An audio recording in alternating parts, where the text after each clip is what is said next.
There we go. All right. Elder Lawyer, you with me? If it's on mute, Lawyer, come off of it so I can hear you. Right?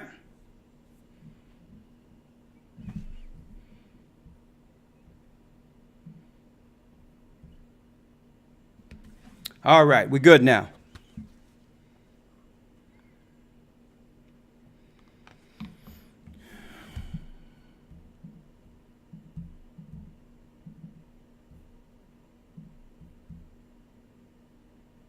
I can't hear you, Lawyer. Come on, man. Let's go. Let's go, my elder.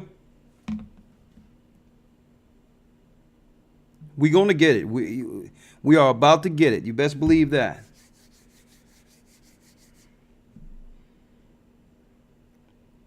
Okay, we good. All right, great. Hit the like button so others can come in. We have a short but sweet broadcast this evening.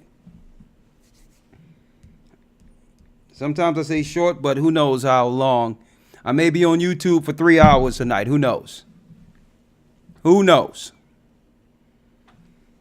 It's where the Spirit takes us this evening.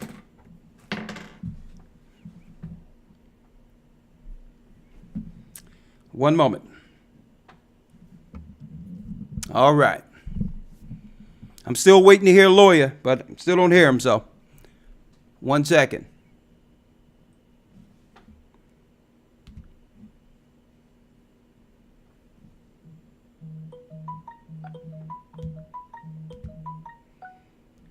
One second.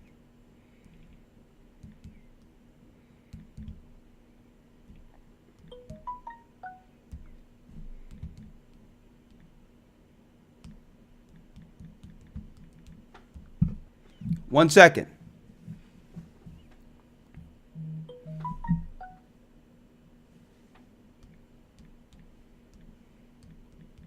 Just trying to see what Lawyer is. Hold second. Yes, I'm here. Okay, you ain't hear me for the last 5 minutes, young man? I just came in. Okay, so you with me now, right? Yes, sir. Yes, sir. Okay, all right. You can put it on mute. I'm about to go in. Y'all hit that like button. We going in this evening.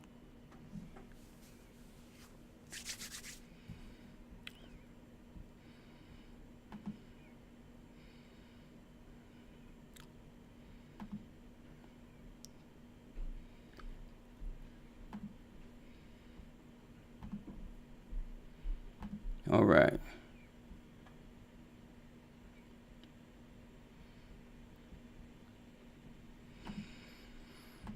All right. It's deep. It's deep. I'm going to tell you right now, brothers and sisters, things is getting deep. They're getting deep. Real deep. We're in it. We are in it as a people. Man.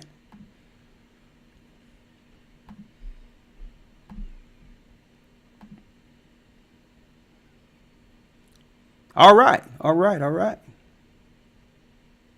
Okay, let's get it. Let's get it. Let's get it. I just want to make sure I have everything in set. How you doing? All praises be the Most High, Ahaya by Hashem Yeshai Warwa. Brothers and sisters, I'm Elder Ricard of the Gathering of Christ Church. And you know what? This topic we are about to delve into is well overdue. All right, well overdue. 515-605-9327 is the number to call in if you'd like to call in and chime in on this particular topic. Okay, and let me make a disclaimer before I go in. 515-605-9327. Let me make this clear. By no means is this particular broadcast is an attempt to besmirch or offend anyone. Okay, no ethnicity or anything of that nature. I want to make a disclaimer from the beginning. It's not our priority or purpose in this particular broadcast through the Gathering of Christ Church to personally attack anyone. I'm putting that disclaimer out there. Why am I putting this out there? Well, truth is truth, and it's about time we speak to what's going on instead of letting sin and enemies hide behind the veil of what this world call political correctness. So if we're speaking to an enemy or something that's happening or going against us or impeding our progress, and it's in the way of us coming together, we need to be able to discuss it without being censored. All right? So let me go into our topic today. 515-605-9327 is the number. 515-605-9327 is the number if you would like to call in. One moment.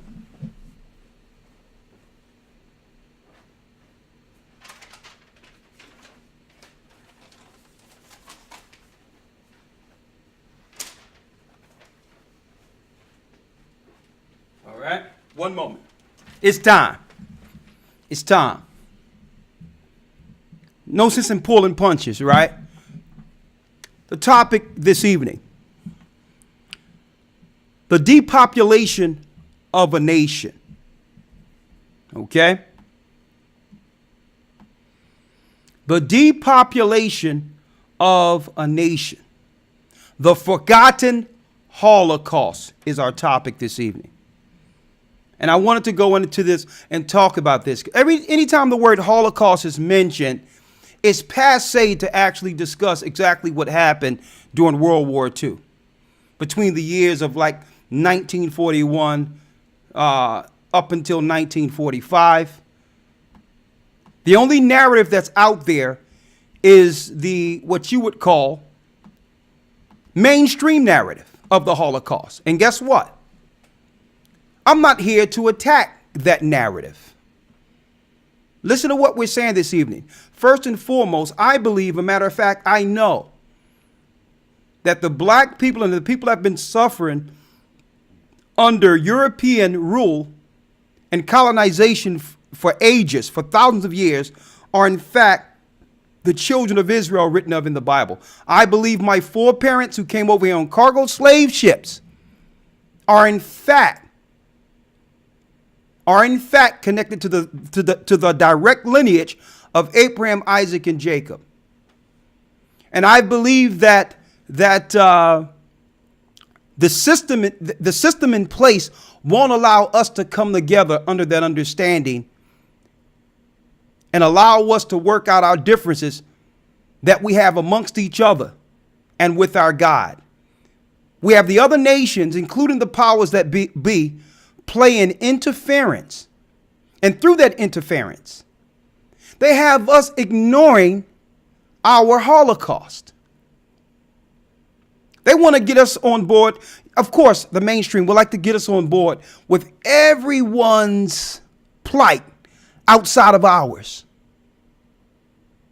They want us to march and create some type of barrier or protection for gays. They want to align our plight and our Holocaust and our perpetual destruction.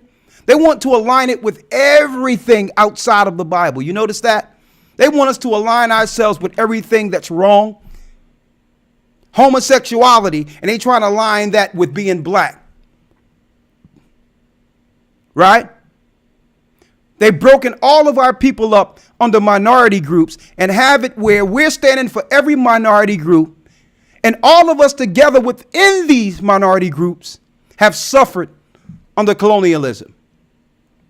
But yet, right? Think about it. They want us to stand for every minority thing that's out there, not realizing that we should be united. Understanding our mutual Holocaust. Now, let's preference this right now. And I want you all to hit the like button so others will come in this evening. Right? The depopulation, I'm just going to talk right now. The depopulation of a nation. Let's talk about the forgotten Holocaust.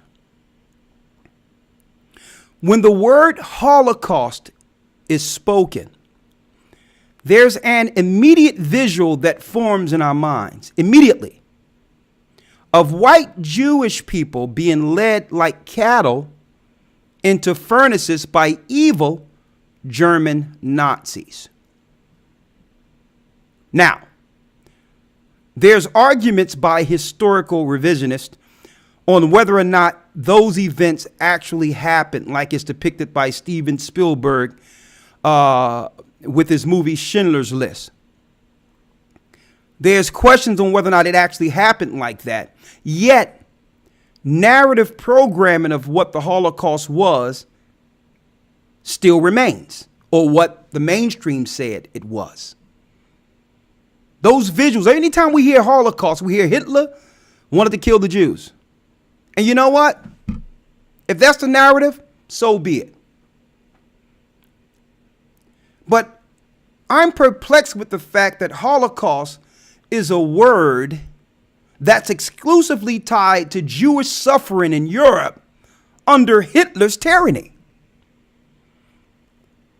I mean, I can go on and on and on concerning what happened to our people well before the transatlantic slave trade, that will make what they call the Holocaust look like a skip through the tulips, folks.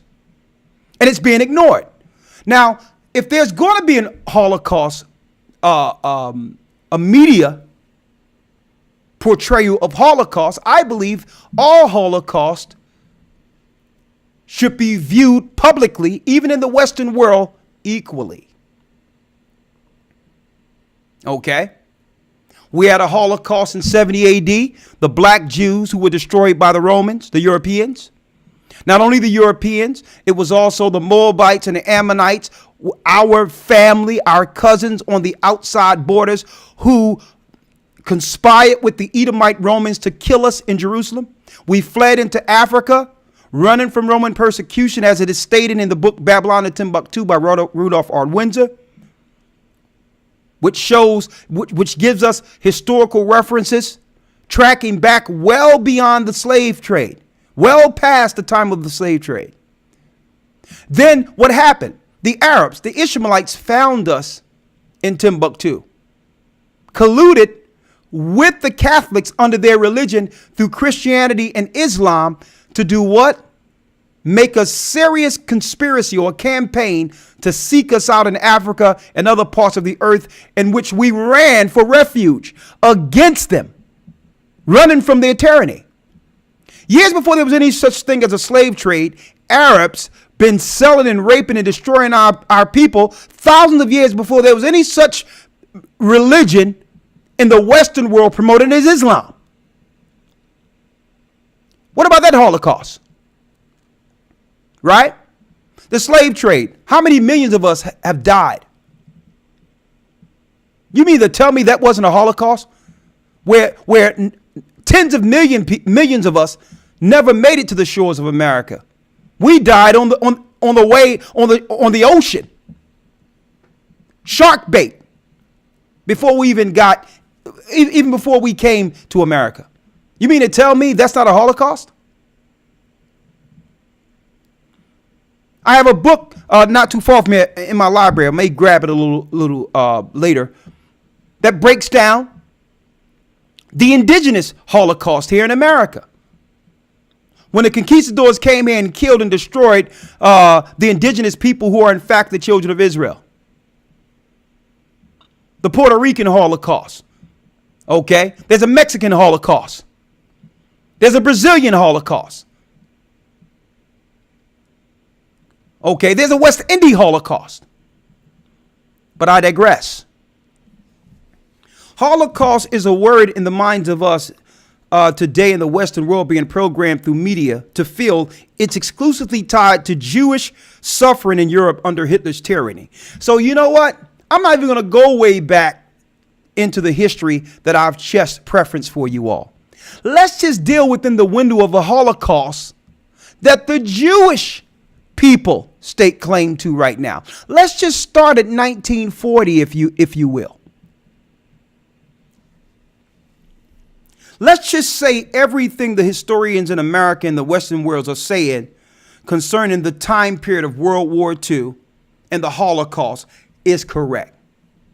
Just for the sake of laying all those, getting the argument out of the way, let's just say everything on Schindler's List, everything they said happened in the movies with Hitler, the Jews, let's just say all of that actually happened.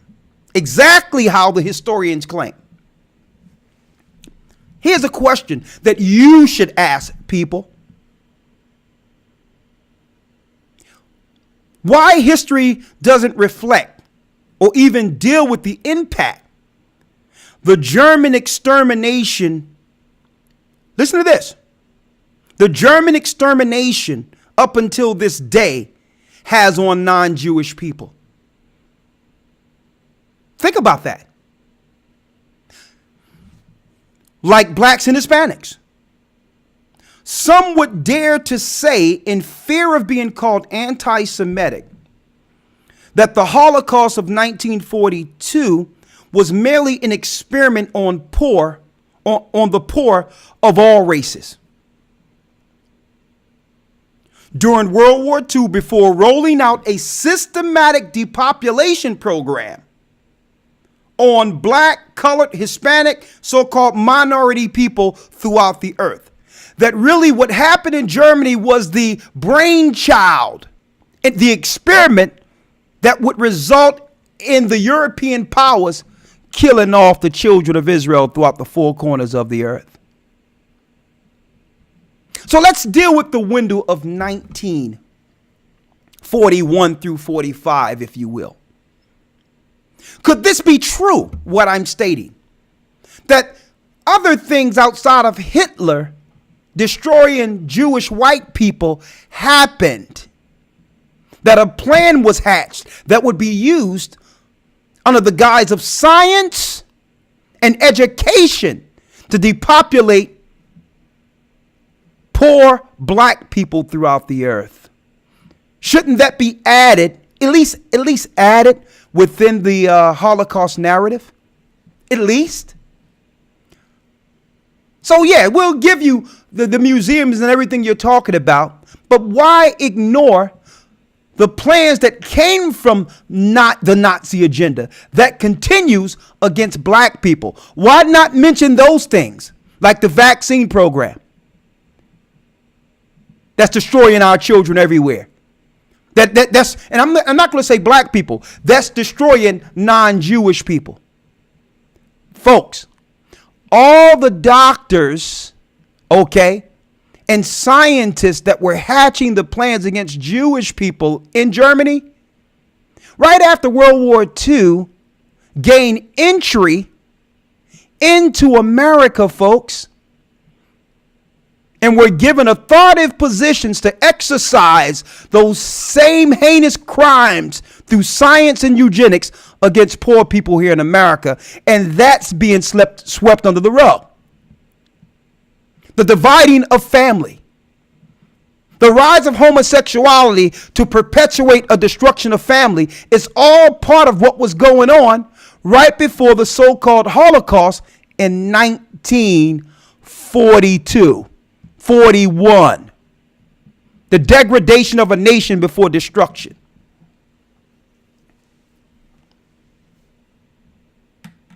So here's my question again. Some would dare to say, in fear of being called anti-Semitic, that the Holocaust of 1942 was really merely an experiment on the poor in Europe and all races. We were getting killed over there too during World War II. That was what you would call beta tests before rolling out eugenics and depopulation on poor people throughout the four corners of the earth. That I'm saying here, Nazism and its concept affects people of color, black people, more so than any so-called event that happened in Europe, folks. You want proof?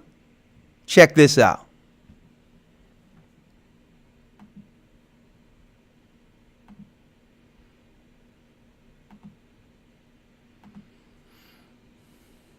Listen to this. me plug this in here.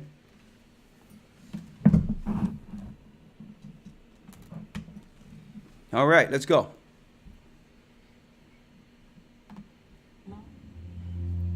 I do not join in the belief that the African is our equal in brain or in heart.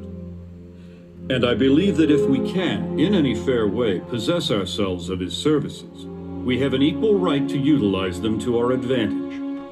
Francis Galton, 1857. Francis Galton is known as the father of eugenics. He actually coined the phrase eugenics. So he believed in trying to increase those he felt were superior in stock and decrease those he felt were inferior. Francis Galton came from a very wealthy family, a family that made its wealth from the slave trade. And what a lot of people don't know is that Francis Galton was a cousin to Charles Darwin. Francis Galton took Charles Darwin's philosophies and ideas and thoughts, and he actually put them into practice, and that's what we know today as eugenics. Eugenics and evolution are related in that they both see what they consider to be the highest form of primate, such as the gorilla, as almost indistinguishable from what they consider the lowest form of human, the African and the Aborigine. Huge fairs were And I want to make this, not going to interrupt too many times, but I like to say, for those who believe atheist thoughts and evolution, also believe that you are inferior to white people according to that same science. in every great city, bringing the world to the public. From Italian gondolas to African elephants. But it wasn't just animals and objects that were exhibited. Live human beings were put on display. These were human zoos.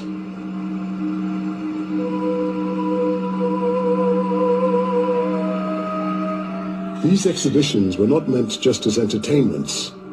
They were masterminded by scientists and designed to demonstrate the superiority of the white race.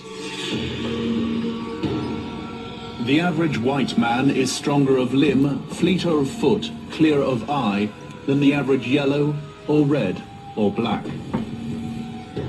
Human zoos taught the public that racism was scientific. This new science of race, giving academic grounding to the 20th century's greatest atrocity. In the first years of the 20th century, all the racial theories developed in the Victorian age, eugenics, social Darwinism, and scientific racism, came together in a forgotten outpost of colonialism.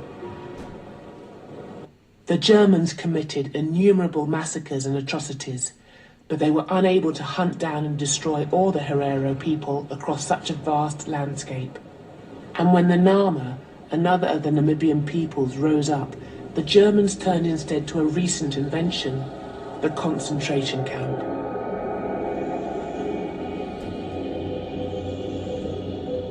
In these camps, the Herero and Nama were imprisoned and enslaved. Thousands were worked to death, others raped, beaten, or simply murdered by the guards.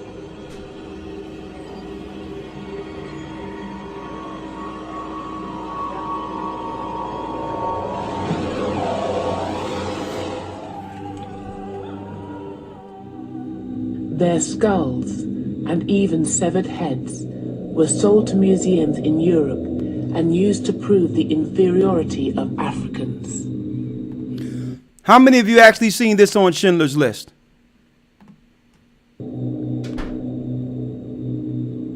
The trade in skulls was so accepted that it was even depicted on a postcard.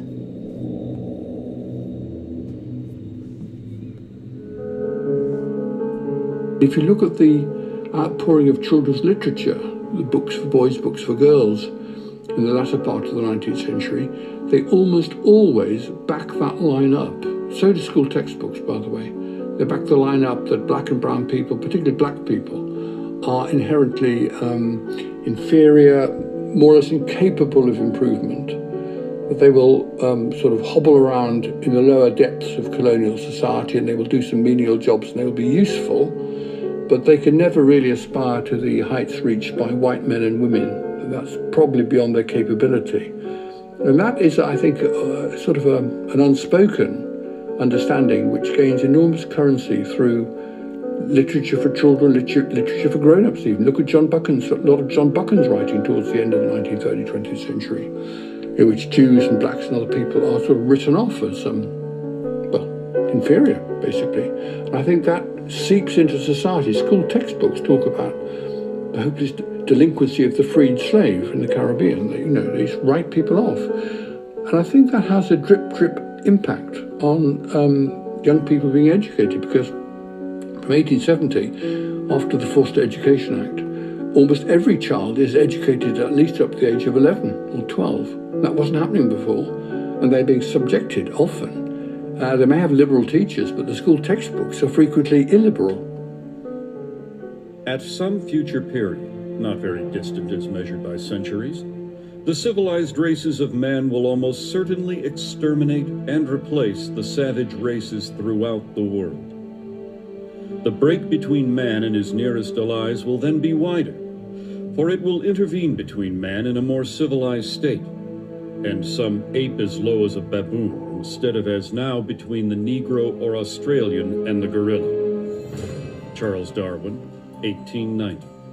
Charles Darwin is very well known for writing The Origin of Species in the 1800s. This book gave rise to evolutionary theory. What people don't know is that there was actually a longer original title to this book, and that was On the Origin of Species by Means of Natural Selection, or the Preservation of Favored Races in the Struggle for Life. Now, copies and editions that they made afterwards eliminated that phrase about the favored races. Evidently. So let's make this clear so you can understand where we're going with this broadcast today, brothers and sisters.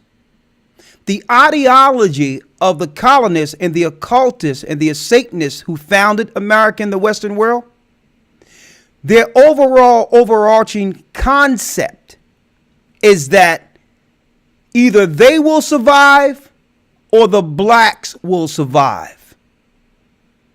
One or the other.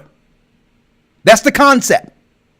That's their base concept behind the ideology of Darwinism, as well as evolution. That only the strong survive. It's either Jacob or Esau. Understood then that it was politically incorrect. Some may defend Francis Galton because eventually that he rejected slavery, but they do point out that all of his wealth did derive from the slave trade, but also it needs to be known that he, as well as other eugenists, did not reject slavery until after. Okay, now let me phase out of this real quick. Why am I phasing out, brothers and sisters? I'm going to show you the trap real quick. I hope you all are following me here. Right? Here's the trap.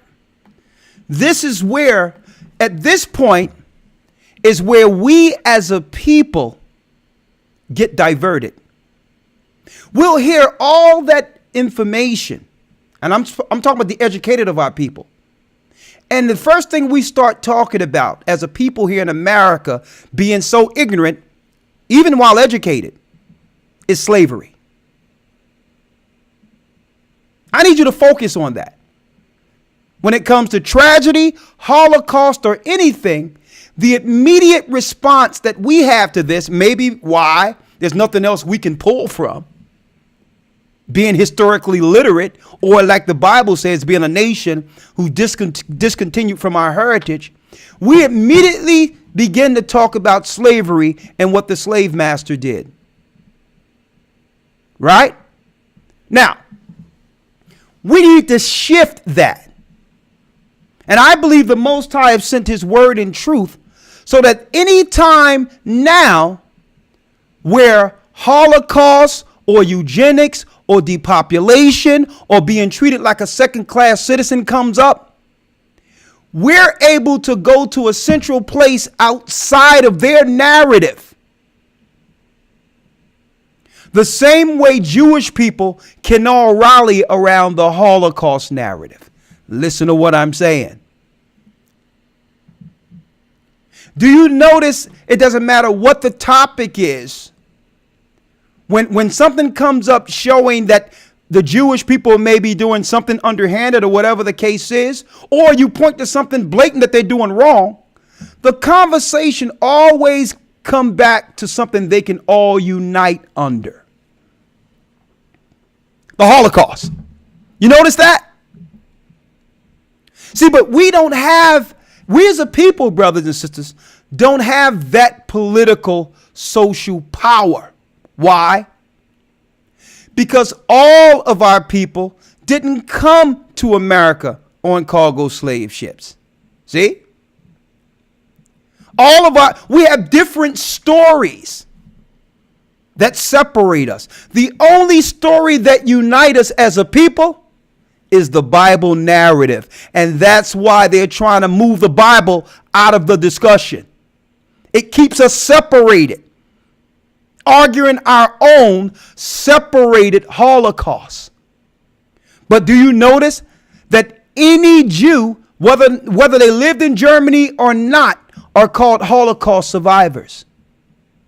Do you recognize that they all relate back to that one story that brings them together politically against everyone else? See? What are we doing here, brothers and sisters? I hear so many people, brothers and sisters out there saying what? Brothers and sisters aren't on code. Well, the problem is we don't have a code like they do. We don't have one thing that unites us like they do.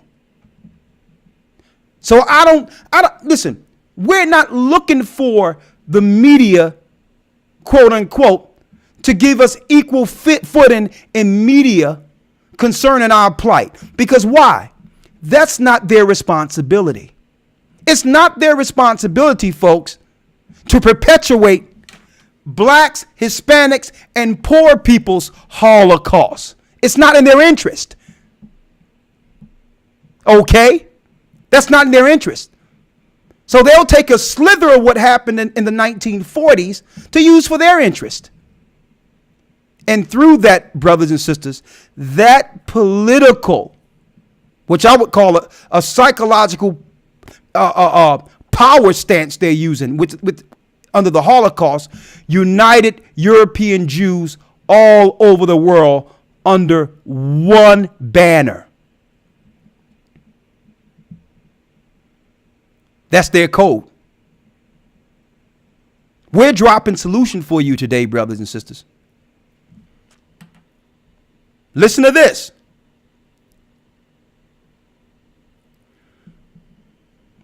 Just dealing in solution, because you expect them to protect themselves.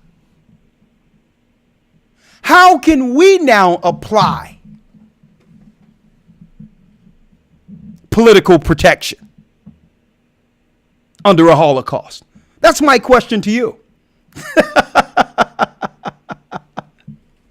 Oh, listen to this, right? I'm going down the line here.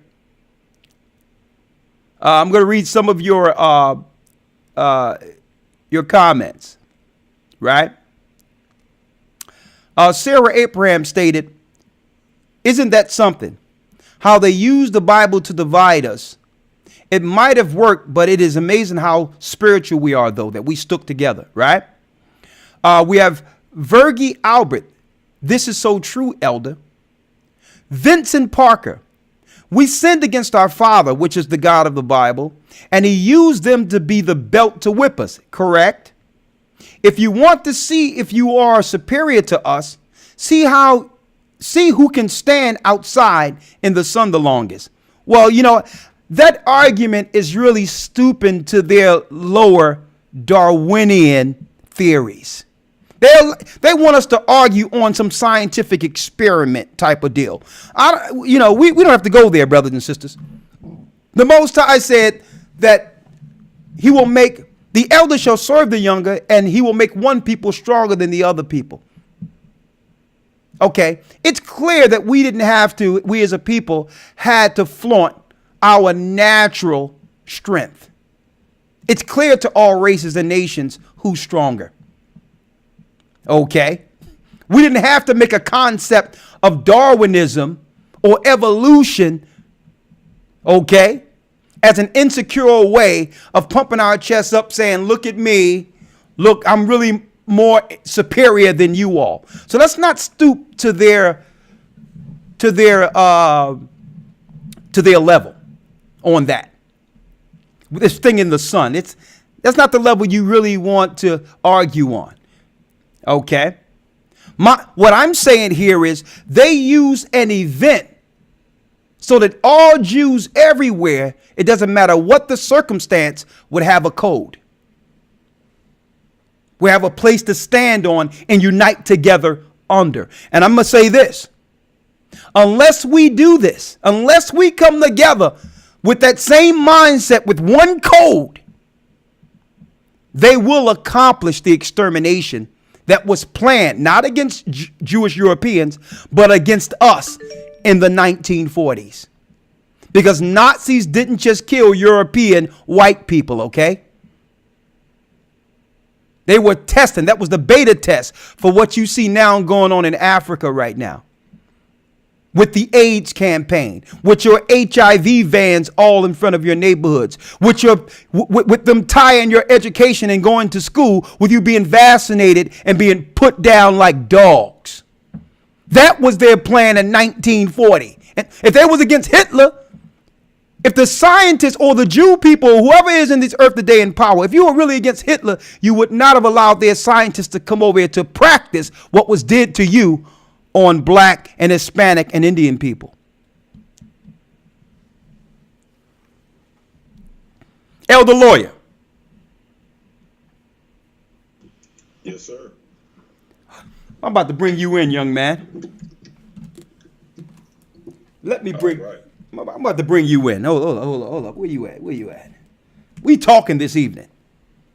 Where you at, lawyer? All right.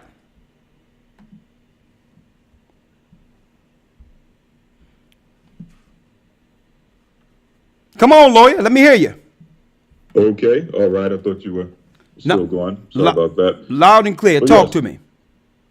Well, yes. Building off of the things that were brought out, you mentioned something earlier concerning the Nazi scientists that were brought to the United States after the Holocaust. Yes. And that was under, of course, what they call Project Paperclip. And I want to bring that up based on the fact that one of the things that's magnified when they bring out the Holocaust story is the medical experiments that were taking place on the Jewish people in Nazi Germany.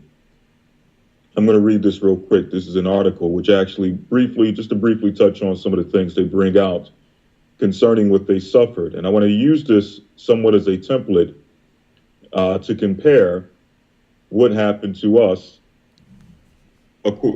based on the atrocities that happened to us. This is an article from Holocaust Online called Medical Experiments. And it says here, following World War II, leading Nazi doctors were brought to justice before the International Military Tribunal at Nuremberg. 20 doctors were charged with crimes, war crimes, and crimes against humanity. The Nuremberg trials of the doctors revealed evidence of sadistic human experiments conducted at Dachau, Auschwitz, Buchenwald, Sachsenhausen, concentration camps. These so-called experiments did nothing to actually advance, but only served to degrade and subject innocent victims to untold suffering. Now, it's deep that you're bringing out the fact that what was done to the so-called Jewish people during the Holocaust was after, or what happened to us pretty much preceded what happened to them during the Holocaust, as far as some of those different atrocities. When you brought out the documentary clip, which is a lot of that I wanted to actually touch on and go into. Okay. Not even knowing that you were going to bring that out. Yeah. But there's articles, there's research which show that first and foremost, not only was a lot of the extermination programming first done on blacks in Africa by the Germans, specifically in Namibia, but even when you want to talk about the Holocaust itself and the eugenics plans of Nazi Germany, what you have to realize is first and foremost, A lot of that experimentation did happen in slavery, just using that as a reference point. But even fast forwarding from slavery, when you talk about eugenics, and I think they also brought that out in that documentary, a lot of what Hitler was doing in Germany, he learned from America. Interesting. I'm going to read. Go ahead. I'm going to read this real quick. Just a few sentences here from this article called. This is from Columbia College of Arts and Sciences History News Network. And the title of this article is "The Horrifying American Roots of Nazi Eugenics." It says Hitler and his henchmen victimized an entire continent and exterminated millions in his quest for a so-called master race. But the concept of a white, blonde-haired, blue-eyed master Nordic race didn't originate with Hitler. The idea was created in the United States and cultivated in California decades before Hitler came to power. California eugenicists played an important, although little-known role in the American eugenics movement campaign for ethnic cleansing. So these are things, these concepts were taught first here, and Hitler, when he heard about what was going on here in the States with the eugenics movement here, that's what inspired him to do what he did in Germany. Exactly. So what they've done through the media was made people believe that all this was a brainchild of this bad Hitler with a mustache, when they were experimenting on us in America well before there was any such man as Hitler. They was experimenting on blacks, Hispanics, and North American Indians within the borders of America. Correct? Correct. 100% correct. Okay. In fact, one more sentence from this article before I hand it back over. It Yeah. says, the Rockefeller Foundation, which is an American-based organization. Now, Rockefellers, Jewish organization. they were Jewish, right? Mm-hmm. Now, you would think they would be against the things that Hitler did to white Jews in Europe, correct? Correct. But yet the Jewish Rockefeller Foundation funded what? It says the Rockefeller Foundation found the German eugenics program and even funded the program that Joseph Mengele, and when you do the research on Joseph Mengele, he's known as Dr. Death and the worst doctor that was, performing experiments on the Jewish people in Nazi Germany. Well, it's telling us here that he was funded by the Rockefeller Foundation, and it says that Joseph Mengele worked in before he went to Auschwitz. So all of this was being funded and promoted from this side of the pond as far as the eugenics goes. Check that out, brothers and sisters. Check that out. Come on, lawyer, bring it. That's pretty much it on that. Also, there was another article I want, just for the sake of time, that brothers and sisters can check out. The title of this article is How Black Slaves Were Routinely Sold as Specimens to Ambitious White Doctors. Just showing the medical Holocaust, bringing it back to the so-called Holocaust of the Jewish people, of them stating that they were brutalized and they were tortured through medical experiments. Well, those same exact experiments were taking place here on this side of the pond in the U.S. during slavery. Now, we're gonna come up with some food for thought, places in which our people, brothers and sisters who want to break this slavery paradigm, some talking points that I hope will come from this discussion that will lead us all under one mindset, one agenda, okay, according to the Most High, as for resolution. Because it seems as if we've tried everything else. So I really want to get some resolve, some opinions from those in the chat, also those that are on the radio today, on resolve for this. Because believe it or not, the experimentation of what you would call the Nazis in World War II is being implemented all amongst our communities, and we're being destroyed. Believe it or not, a lot of what's going on in our neighborhoods are soft kills that was planned not by Hitler, but by the so-called bankers who funded him. So we have to find a code, a resolution. Guess what? We're well past the time before they engage us all over this earth. But first, the Most High, through his grace, have allowed us what? He allowed us what you would call a refreshing period or an awakening period, a buffer to learn about the war we were born in before their engagement. Okay? Now, what I would like to do, Elder Lawyer, is go back into a little history in a moment to pinpoint some Holocaust that we can point out that most people might not even know existed in our society today. All right. And I'm going to go into that in a moment. But before I go that, I must make some announcements before I do that. I must make announcements. Okay. We have what? 1127 people, 1127 brothers and sisters. Y'all doing a great job. I mean, in no time, we're up to 1100. I need you all right now to hit the like button for me to get others in this discussion and see if we can get everyone everywhere on code.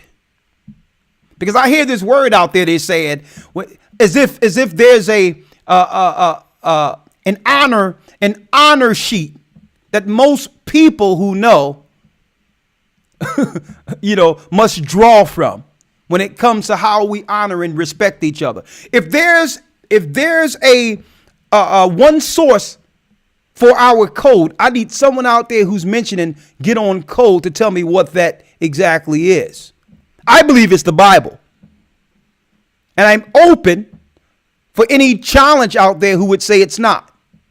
Any challenger who would say that the Bible is not the code that we should have been following the whole time, I'm open for any discussion for those who would challenge my assertion. What I'm saying right now. Right? Now, let me make some announcements. Yes, we are like in the last month of the Hebrew and Bible Academy. Okay, the Academy is going great. Next week, we just tackled last week, believe it or not, Joseph's genealogy and broke down in this academy like never before. All the sources the Catholic churches ignored or tried to hide to prove Joseph's lineage and his connection to the kingship whom Christ was born out of.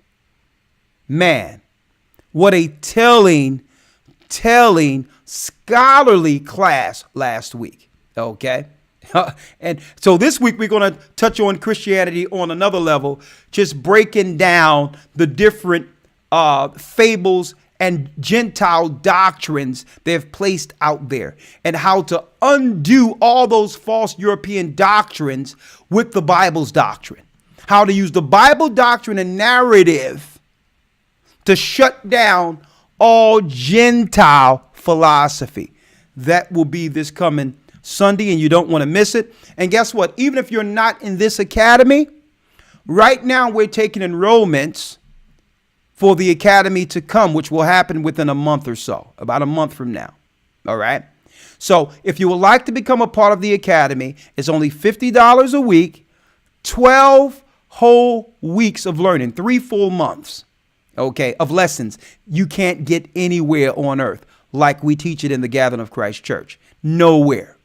Okay, we have Elder Lawyer who comes in with Hebrew 101, who goes into the lettering and the history of the Hebrew, and also even breaking down that the modern day Hebrew was created.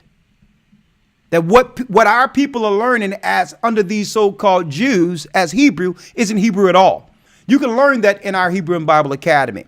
Next, Shapat and I go into the news. Shapat organically find the news. I tell him, listen, don't give me no insight to what you're researching because I want to react to this information like the listening audience, like my brothers and sisters out there. So it's spontaneous, great commentary in the academy.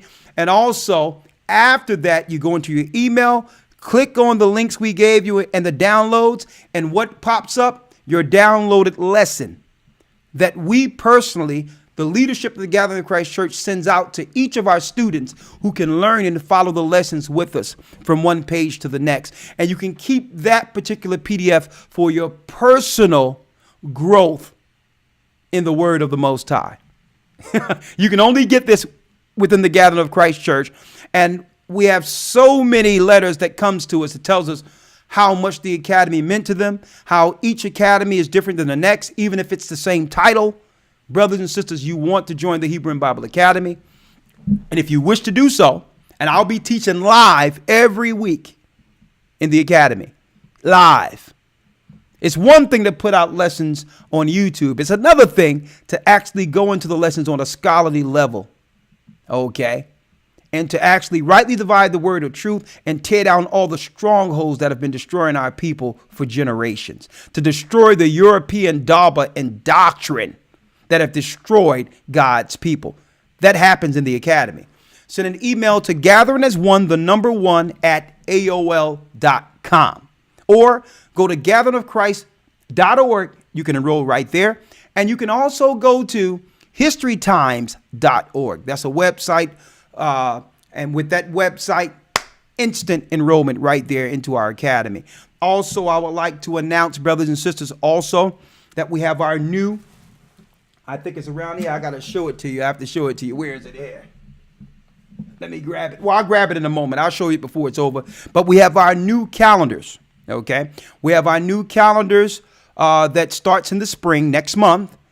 And believe it or not, these are some great calendars. And it has inspirational pictures from one month to the next that can be framed. And it's only $20 for this.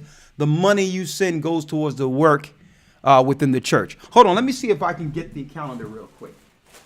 Where is it here? Yeah. Thank you. That's the calendar there. Okay. What is it? One God, one faith, one people. And that's what we hope to accomplish in our discussions like this evening. And as you can see in the back, personal mementos from one month to the next that you can actually frame that will inspire you in positivity from one day to the next, from one month to the next. And it gives you the breakdown scripture-wise and the cycle of the 364-day calendar. And you can get your orders in.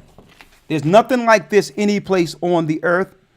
It's made specifically by the Gathering of Christ Church, and you can't find this anywhere. It's only $20 for this. And a lot of work have gone into this. And last but not least, I would like to say this. I Am Apparel. It's online. You can go to I Am Apparel and get your Hebrew garments. Fringes. See that? I am that I am, the name of the Most High, in metallics. Right? A lot of you have seen Lawyer with this. I Am Apparel.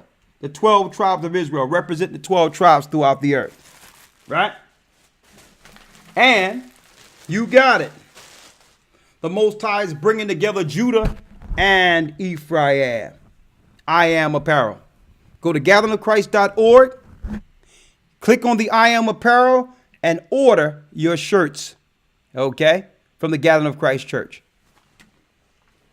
I'll make some more announcements later. But now, announcements out of the way. I got some more a little later. Click the like so everyone can come in. And our topic today is the depopulation of a nation. That's right. What's going on right now is the depopulation of a nation, the forgotten Holocaust. Let me put this out there again. When the word Holocaust is spoken, there's an immediate visual that forms in our minds of white Jewish people being led like cattle into furnaces by evil white Germans, Nazis. Now, there is arguments historically by revisionists on whether or not it happened exactly like Steven Spielberg portrayed in Schindler's List. Yet that narrative programming of what the Holocaust was remains programmed in our minds. When we think Holocaust, we think white Jews, right? Or Hitler's tyranny. Let's say everything that historians claim in the Western world happened like they say in World War II. Let's say that was correct. Why history doesn't reflect or even deal with the impact the German extermination against Jews till this day, in 1940, how those experiments till this day, affects non-Jewish people, like black people. The Nazi experiments haven't stopped, right? Look at our neighborhoods. Look at what the drugs is doing to us. One thing they tout or explain all the time when it comes to what Hitler did to them was the experiments being done on poor Jewish people. Well, what's happening to us with the vaccines? With the AIDS so-called campaign? Okay? With the AZT that they're using to kill us off with this so-called fake AIDS campaign. Why history doesn't reflect or even deal with the impact the Nazis' experiments are having against non-Jewish people, like blacks and Hispanics. Some would dare to say, in fear of being called anti-Semitic, that the Holocaust of 1942 was merely an experiment on the poor of all races. You're not allowed to say this because Holocaust is white Jewish exclusive. You're not allowed to do what? To say, well, hold up, something happened to me too. Why is that? Because Holocaust survivors are funded. See? If you are a Holocaust survivor, you might ask in the hood, where is your check? Right? Holocaust of 1942 was merely an experiment on the poor of all races during World War II before rolling out a systematic depopulation on black or so-called colored Negro or indigenous people throughout the earth. That if every time Holocaust is spoken, we should unite and talk about what happened to us as God's people who are scattered throughout this earth, suffering by the hands of the Gentiles. Now, have we as a people of color suffered Holocaust throughout history? You can come on in.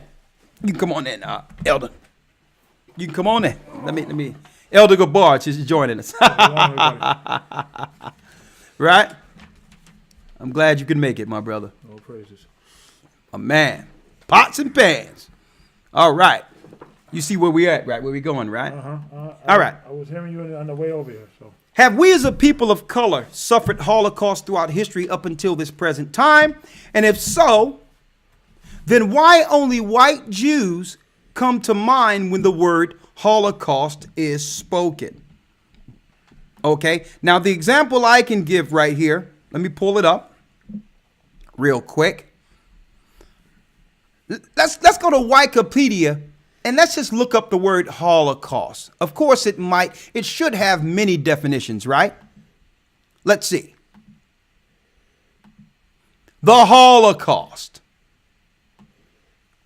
The Holocaust, also known as the Shoah, was a genocide in which Nazi Germany, aided by its collaborators, systematically murdered some 6 million European Jews. Now that number has already been revised 30 times, but they still got the 6 million there, right? Yeah. Some 6 million European Jews, around 2/3 of the Jewish population of Europe between 1941 and 1945, right? Now, I don't have no problem with Jewish people pointing out what they think happened to them.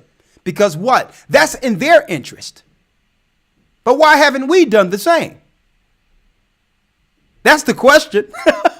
Why didn't we look at the experiments that were going on against black people during this same time period? Not just in Germany, right here in America. Where is our Holocaust museum?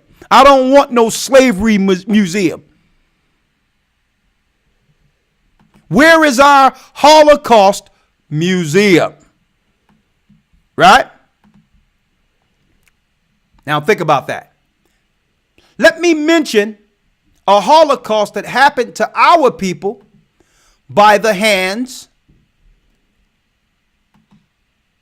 of Muslims, Arabs. Let me read a Holocaust that happened to us years before there was any such thing as a transatlantic slave trade. I'm just giving some examples. So if you have some Holocaust out there you would like to talk about, you can bring one that probably, that haven't been mentioned on the show, right? Mm-hmm. Check this out. Here's a Holocaust you probably didn't know that happened by the hands of so-called Muslims. Assalamu alaikum.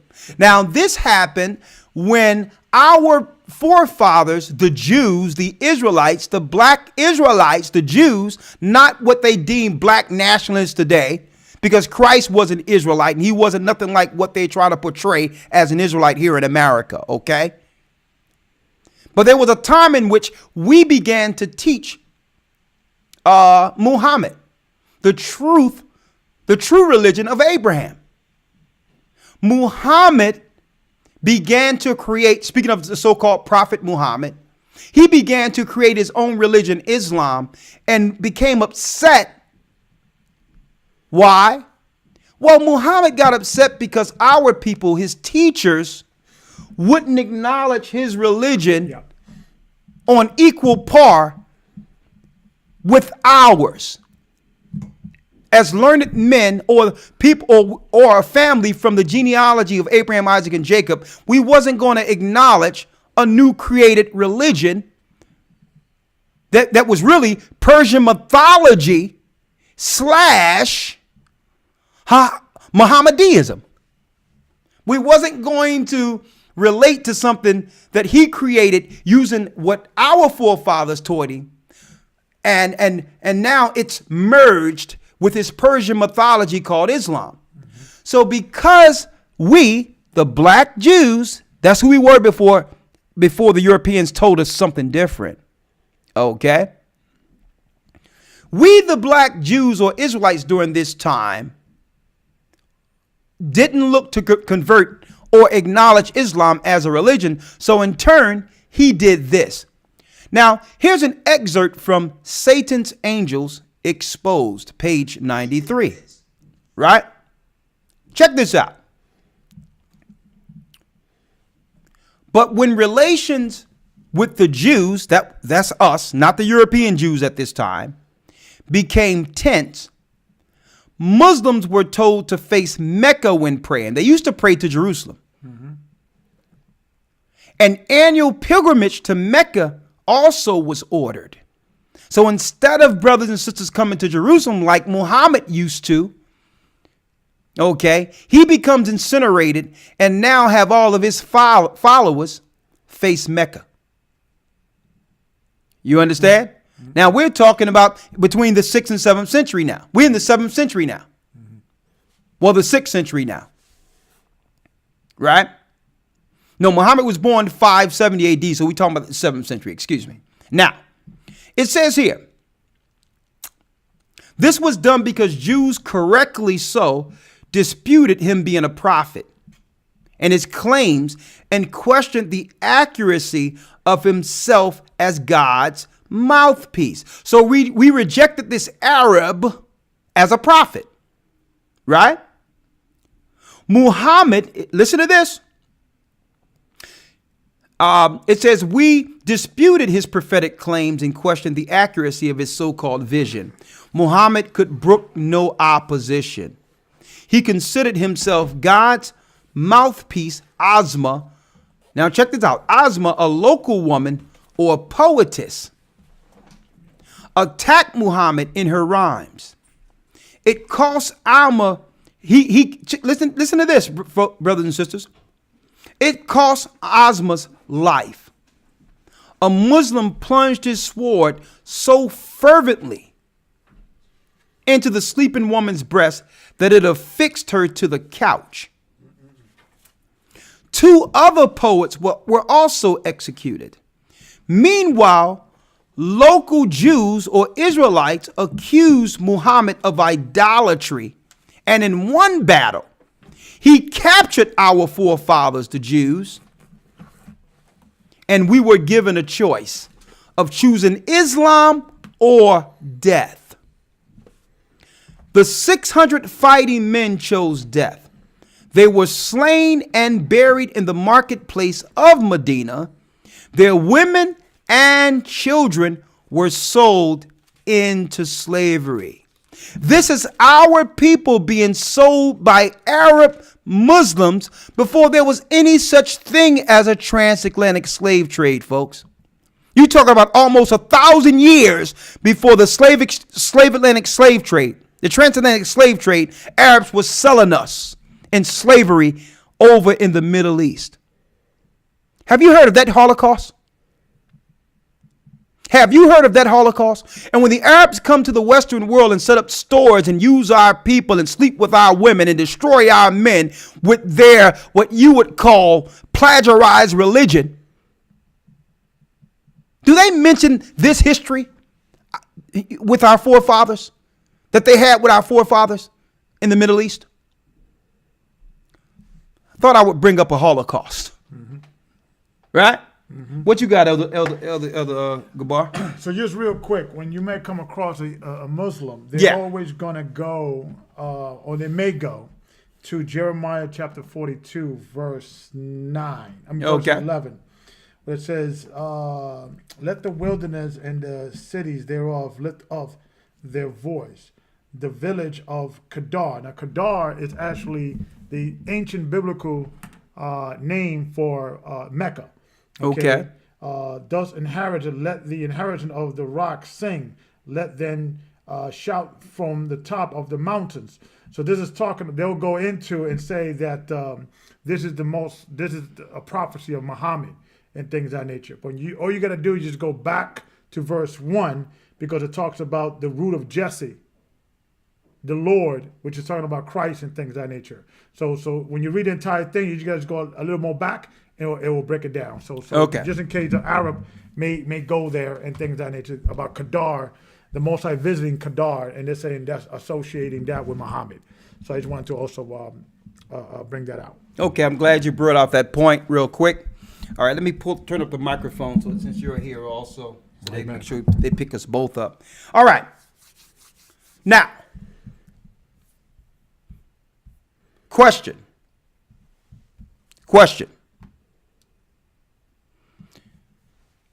Let's talk about our forgotten Holocaust, right? Because what I'm saying, I said it before you came here, Elder Gabar, is that Jewish people everywhere, even if they don't have family from Germany, can utilize the political strength of the Holocaust and what happened there to rally together against all opposition or those who would oppose them or criticize them. The reason why we don't have that same quote unquote political capital is because we all have a different idea and separate plight. We don't have something we can all unite under like they do with the Holocaust, right? We have Jamaicans who will come over and they'll just be able to unite with what happened to them in Jamaica. We have the Haitians who come over and they'll only be able to relate to what happened to them in Haiti, so on and so forth. Separate Holocaust, not realizing that's one Holocaust. That's the destruction of God's people under a curse throughout the four corners of the earth. But yet, none of us rally together under that banner to stay on that code. Like the Jewish people rally under Holocaust to stay on the Jewish code. Hold on. Right? Because why? Everyone is, you understand? Yeah. And I can also add to Elder, when you go right after World War II. Right? Let me put the mic there closer to you. And you see the UN pass some resolution dealing with genocides and dealing with reparation. Particularly with genocides, and the Jewish people got some benefit out of that, and also people from Japan when we dropped the from Hiroshima and Nagasaki. They paid reparations and all that to Japan. So in those the first resolution that came out of the UN right after World War II Yeah. have been revised several times. Yeah. Because what they have also gone back and said, okay, it's under human rights, It's some form of human global- rights yeah, global global treaty thing, they have exactly. to repair those who are who've been subjected Right. to So any to country, war. any country that has formed any genocides or so Yeah. forth, so on, those people could actually legally sue those countries and get reparations. Exactly. Japan. So the law was established. Now, what happened? The UN just once they passed the law, once they created the law, Japan did not have to sue America for dropping the ball. I mean, not dropping the bomb, but what was the problem is that you have Japanese citizens in America going to concentration camps. Yeah. Remember that, right? Yeah, exactly. Automatically during a time of war, and you talk about World War One, right? Right. No, World War Two. World War Two. World War Two. Excuse me. When they began to, they began to put all the Japanese citizens, even if they had, societal connections and were known as regular American Businesses and all citizens, that, they put them in concentration camps. Exactly. So after the World War, they kind of founded a global resolution and said, okay, we were wrong for that, and then the Germans were wrong for the Jews, what they did to the Jews in Germany, right? So, and those resolutions have been revised that they also have shown scientific data according to their science that not only the people that lived through the Holocaust, but their descendants who did not live through the Holocaust, also can pass those people that went through those horrific. The whole thing could be passed to those children. They can pass it to the next generation, even if that generation wasn't attached to that particular concentration or what you would call that war scenario of concentration camps. Still, the survivors of that, being their children, would still benefit financially in tax breaks, loans, and other areas. Why? Because they'll say, well, we were affected emotionally by what you did to me in World War II. Therefore, our children should benefit. But they have proven scientifically, according to their science, that even children, and they're going into the third or fourth generation, whatever generation this is, that if you are depressed or you go through some post-traumatic syndrome, that those same feelings you could pass it to your offspring. They have proven this. Now, I wasn't going to bring this up because I guess that's another conversation I wanted to talk about later. It's because there's this campaign that's out there saying that we should now concentrate on. I like where the conversations are going because it's getting outside of the satanic, demonic, liberal, democratic talking points. I like the fact that people are bringing up ideas outside of this democratic crap anymore. But there's a campaign now that talks about African American descendants of slaves, and that more so we should be talking on that level opposed to the political talking points by Democrats. Right now. I love where the conversation is going because I believe it's taking us back to the Bible eventually. Because we're going to talk about slave ships. I'm pulling out Deuteronomy 28 and 68. But anyway, you have to realize with these talking points, what they're doing with this American descendants of slaves things, right? It always go back to reparations.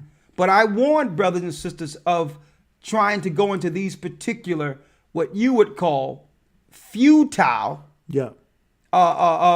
futile goals. You have to realize, brothers and sisters, and I understand that you mean well, and it would be great if we could receive some reparations. That would be nice. But keep in mind of what system we're talking about here. We're talking about a capitalistic society. And you have to understand how a capitalistic society is built. You have to realize, again, it still goes back to the pyramid on your dollar. It's a pyramid scheme. In order for you to have a capitalistic society, a caste system must be in place that people can capitalize off of. Hence, free slaves working for nothing would be the bottom of the pyramid that most people that come into the country as migrants could capitalize off of. See? So if you're talking about moving the base of the pyramid out of the way, the whole system crumbles. So therefore, you'll never see them giving anything to the people that the world, the Gentiles, must capitalize off. And that's why Japan received reparations, or Jewish people received reparations, or any other people can come into this country and go into our neighborhoods and capitalize off of us. We're the bottom of the pyramid, folks, according to their capitalistic ideology. You take us out of the way, the whole pyramid crumbles, right?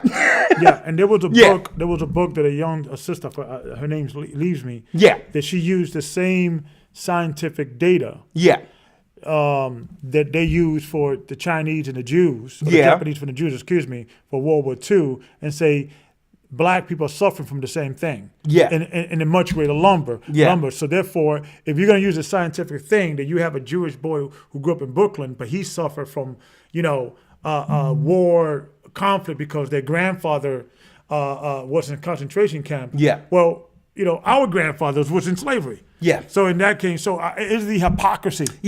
Well, of all of and see, and that's why I want to talk about this code again and go back to there. Yeah. Because they have us going around in circles. Yeah. Right. Soon as there's an idea or something that comes forth, right? Yeah. We begin to realize, okay, something is wrong.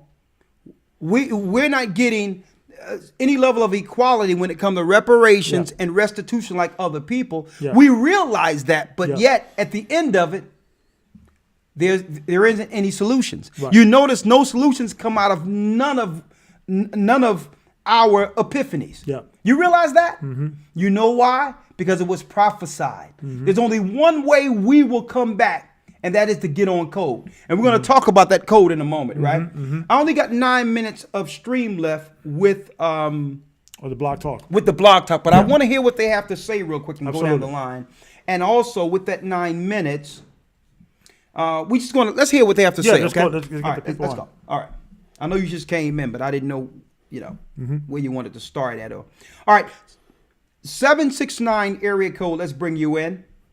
Let's talk about today, again, the forgotten Holocaust. The forgotten Holocaust. 769, you're live with the Gathering of Christ Church, the elders of the Gathering of Christ Church.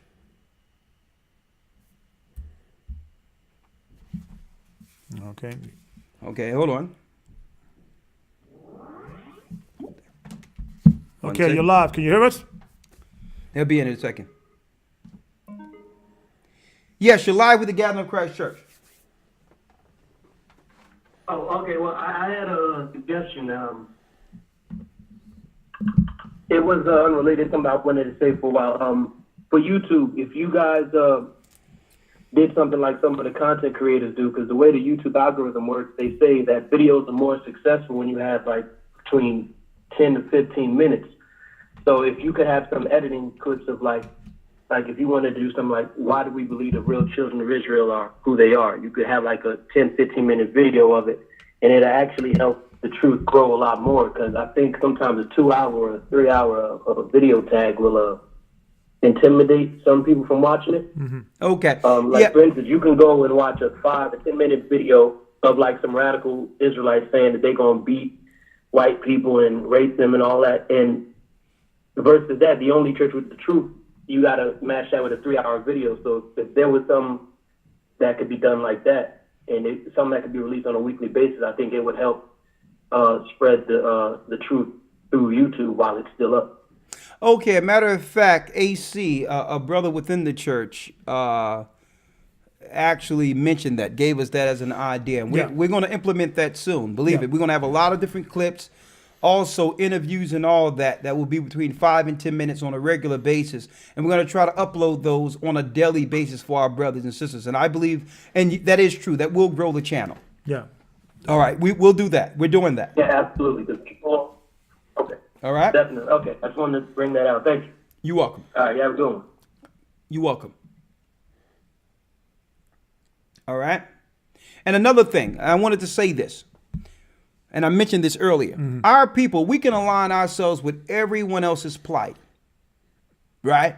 We can align ourselves with homosexual rights, the Jewish suffering, what happened to the Japanese, what's going on with women not getting equal rights, what's going on with all this other stuff we can align ourselves with. But you know that there's not a code in which all of us can unite under, like the Jewish people with the Holocaust. Have you noticed that? Okay. Have you noticed that? And we're going to talk about that a little later within the broadcast, this last hour. Let's go to it. And let me ask the brothers and sisters out there,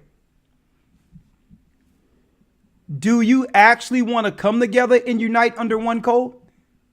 Is that something all our people actually want? Yeah. That's a good question too. Yeah. You understand? Yeah. Is it something that we aspire to have as a people? One code, one law that we can actually judge and set up some level of civility amongst ourselves. Yeah. Is that something we want, or is it something we just talk about on YouTube? Well, right? It's our individuality. It's our curse. Yeah. Everybody has an idea, and no one sometimes wants to say, okay, this route is the best route we have. It's not my idea. It's his idea. Yeah. But let me follow that idea because right now that idea is moving. Yeah. But our people, it's like, I will not move an inch until my idea gets heard and we go my right because I believe I'm right and so forth. So a lot of it is the individualism of our people. Yeah. Sometimes a curse. See, but what can we learn from the so-called Jews or the Jewish people? What we can learn is we all must unite under one starting point. Yeah. And the slave trade can't do it. Us being black doesn't cut it. We can't unite under being black. And we can't unite under the slave trade because everyone have their personal Holocaust all over the earth. Yeah. And that separates us in itself. Right? Yeah. Right? But what do the Jewish people have? They not only just have the Holocaust, they have an unquestioned position as the quote unquote chosen people of God according to the Bible. See, and that, believe it or not, that is what unites them on the highest level. Okay? On the highest level of, over the rest of the nations and societies. Because not only do they have the Holocaust to protect themselves from criticism on a political level, they also have on the religious level, what? A biblical right to real estate. See that? That don't work for us claiming we're Africans because there's a lot of our people who never stepped foot in Africa that are part of the diaspora. Okay? So we can't unite under being Africans. Because the Bible says God's people will be scattered throughout the four corners of the earth and can't relate to what happened in Africa. But all of us can relate to the prophecies that would befall the children of Israel according to the Bible, according to the Torah, according to God. If we all unite under that, then guess what happens? We will begin to fall. Hold on. To fall on code. To have now a code that we can actually draw from. Hold on here.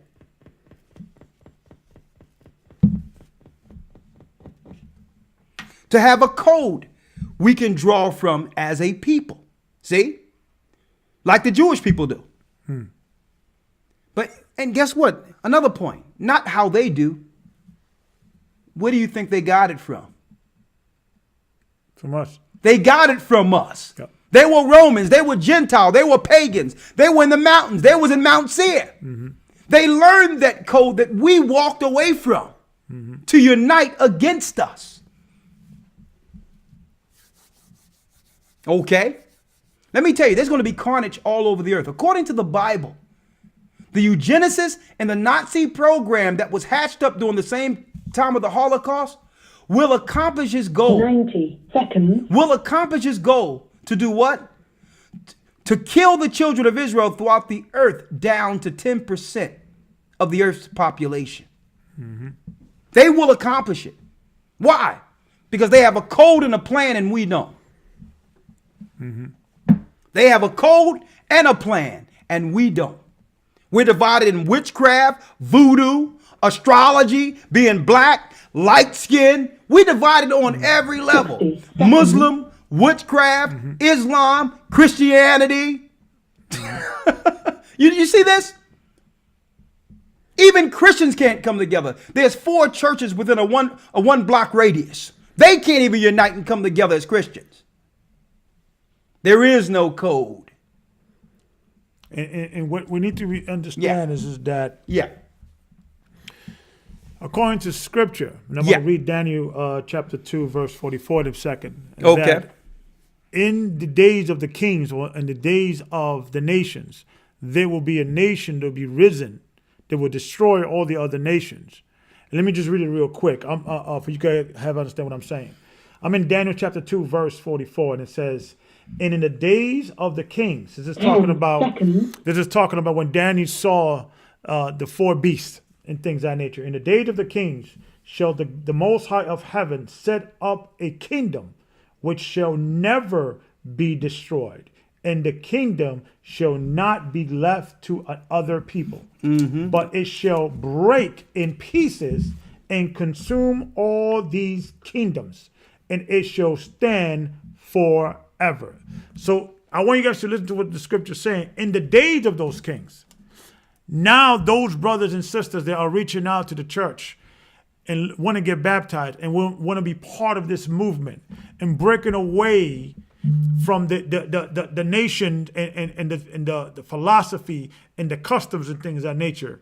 The more we grow and be self-sufficient, the more we're going to start seeing the collapse of this nation. Because the Most High says, in the days of those kings, I will rise up a nation. Exactly. We are that nation the scripture is talking about. Exactly. And the point that you're bringing out, and that's why I brought out the GOCC network of our church, where this is our brothers and sisters with their own businesses in which we are supporting, right?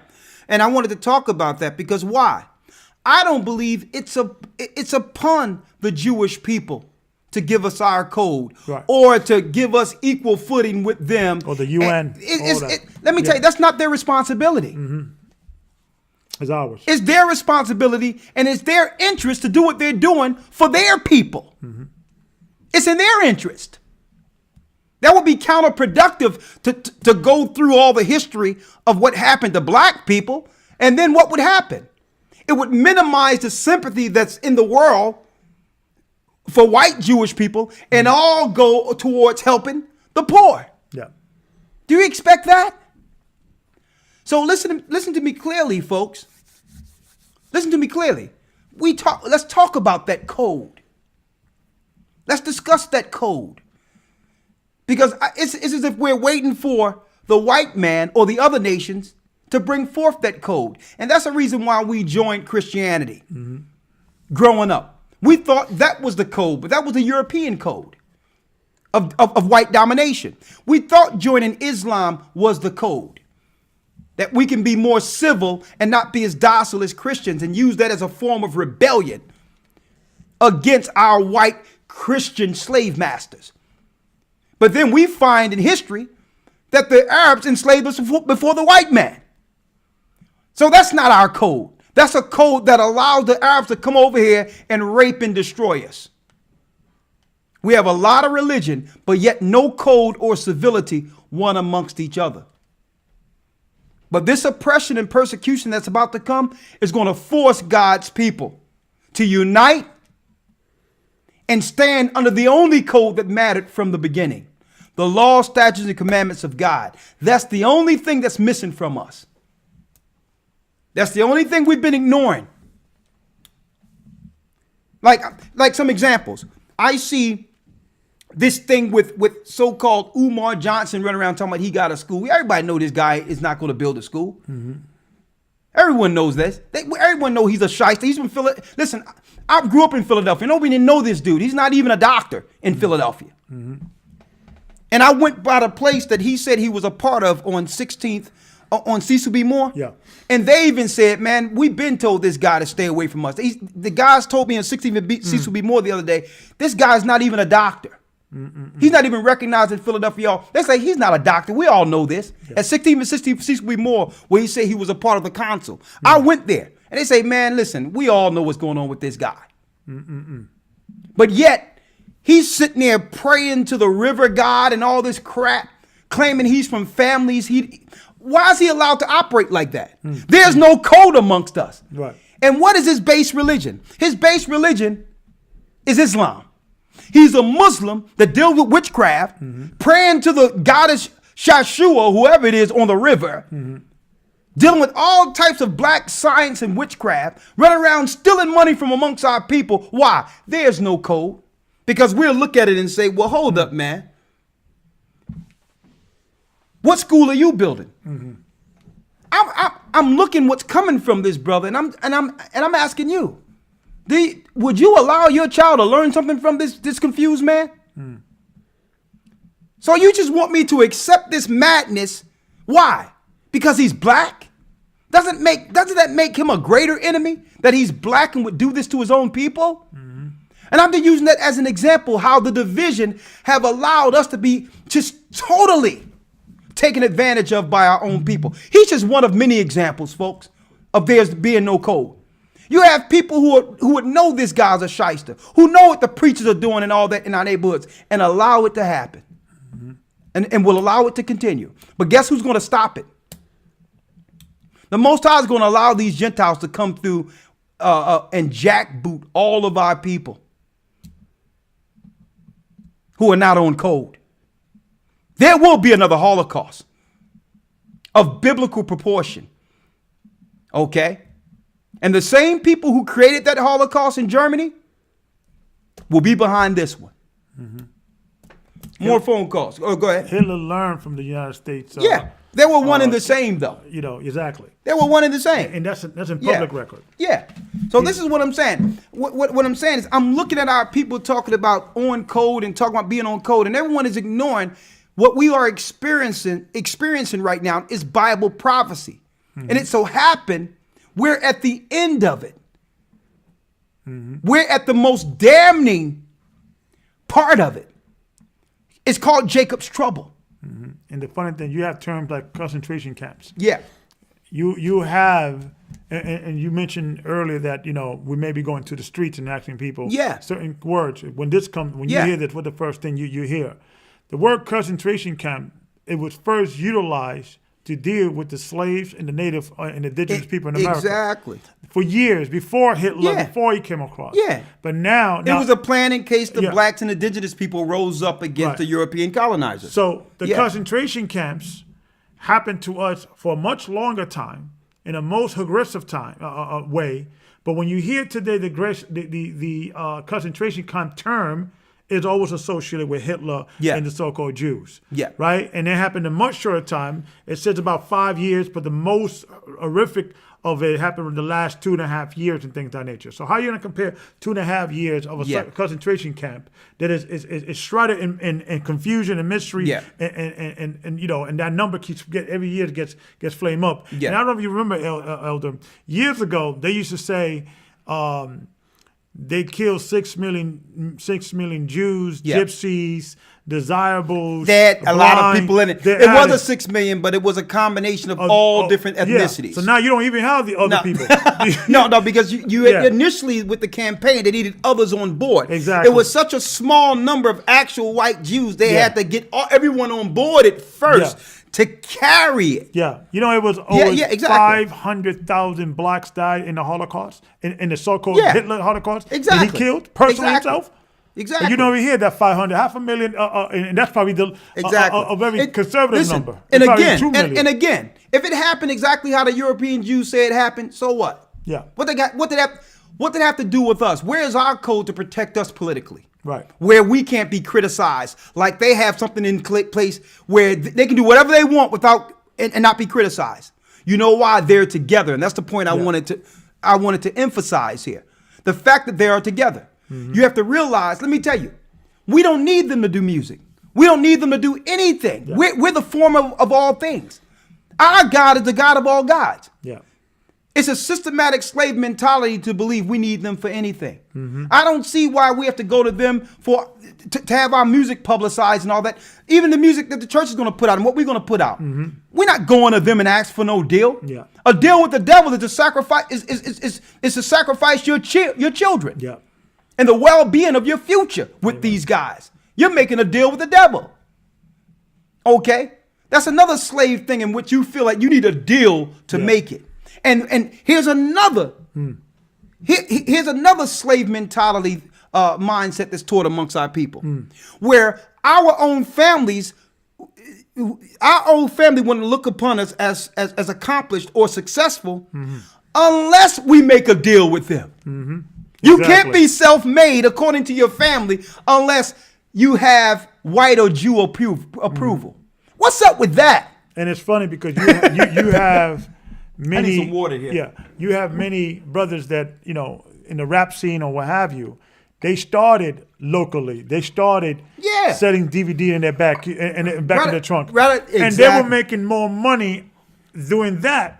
Exactly. You understand what I'm saying? Exactly. Then when they got exposed, because they were only getting cents and $1 per album. Exactly. So sometimes you have to look at and say, okay, you get a much greater exposure, but you're getting cents and $1 for each album. Exactly. And prior to that, you were getting 100% of your profit. Exactly. So you let me tell you. Yeah. And I'm saying this. Why am I? And I'm all over the place right now, but I'm gonna tell you, this is what came to mind. I found out through some research, and usually these things come out years later. I found out that they killed Eazy-E, right? That he didn't really die of AIDS, right? And no one is publicizing that. They killed James Brown. James Brown's family was there about to take him out of the hospital, and his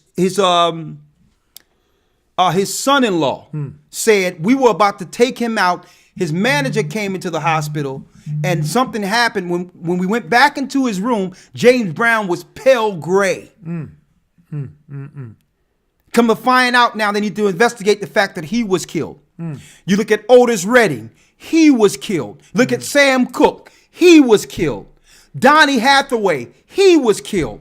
Prince, these are all the people that made a deal with the devil, folks. And it goes on and on and on. Look, let me tell you, it is at one time, Bill Cosby was more popular in Philadelphia. I'm here in Philadelphia now, than the mayor of Philadelphia. And they have totally assassinated his character to the degree in which his name is mentioned in laughter now, in sarcasm.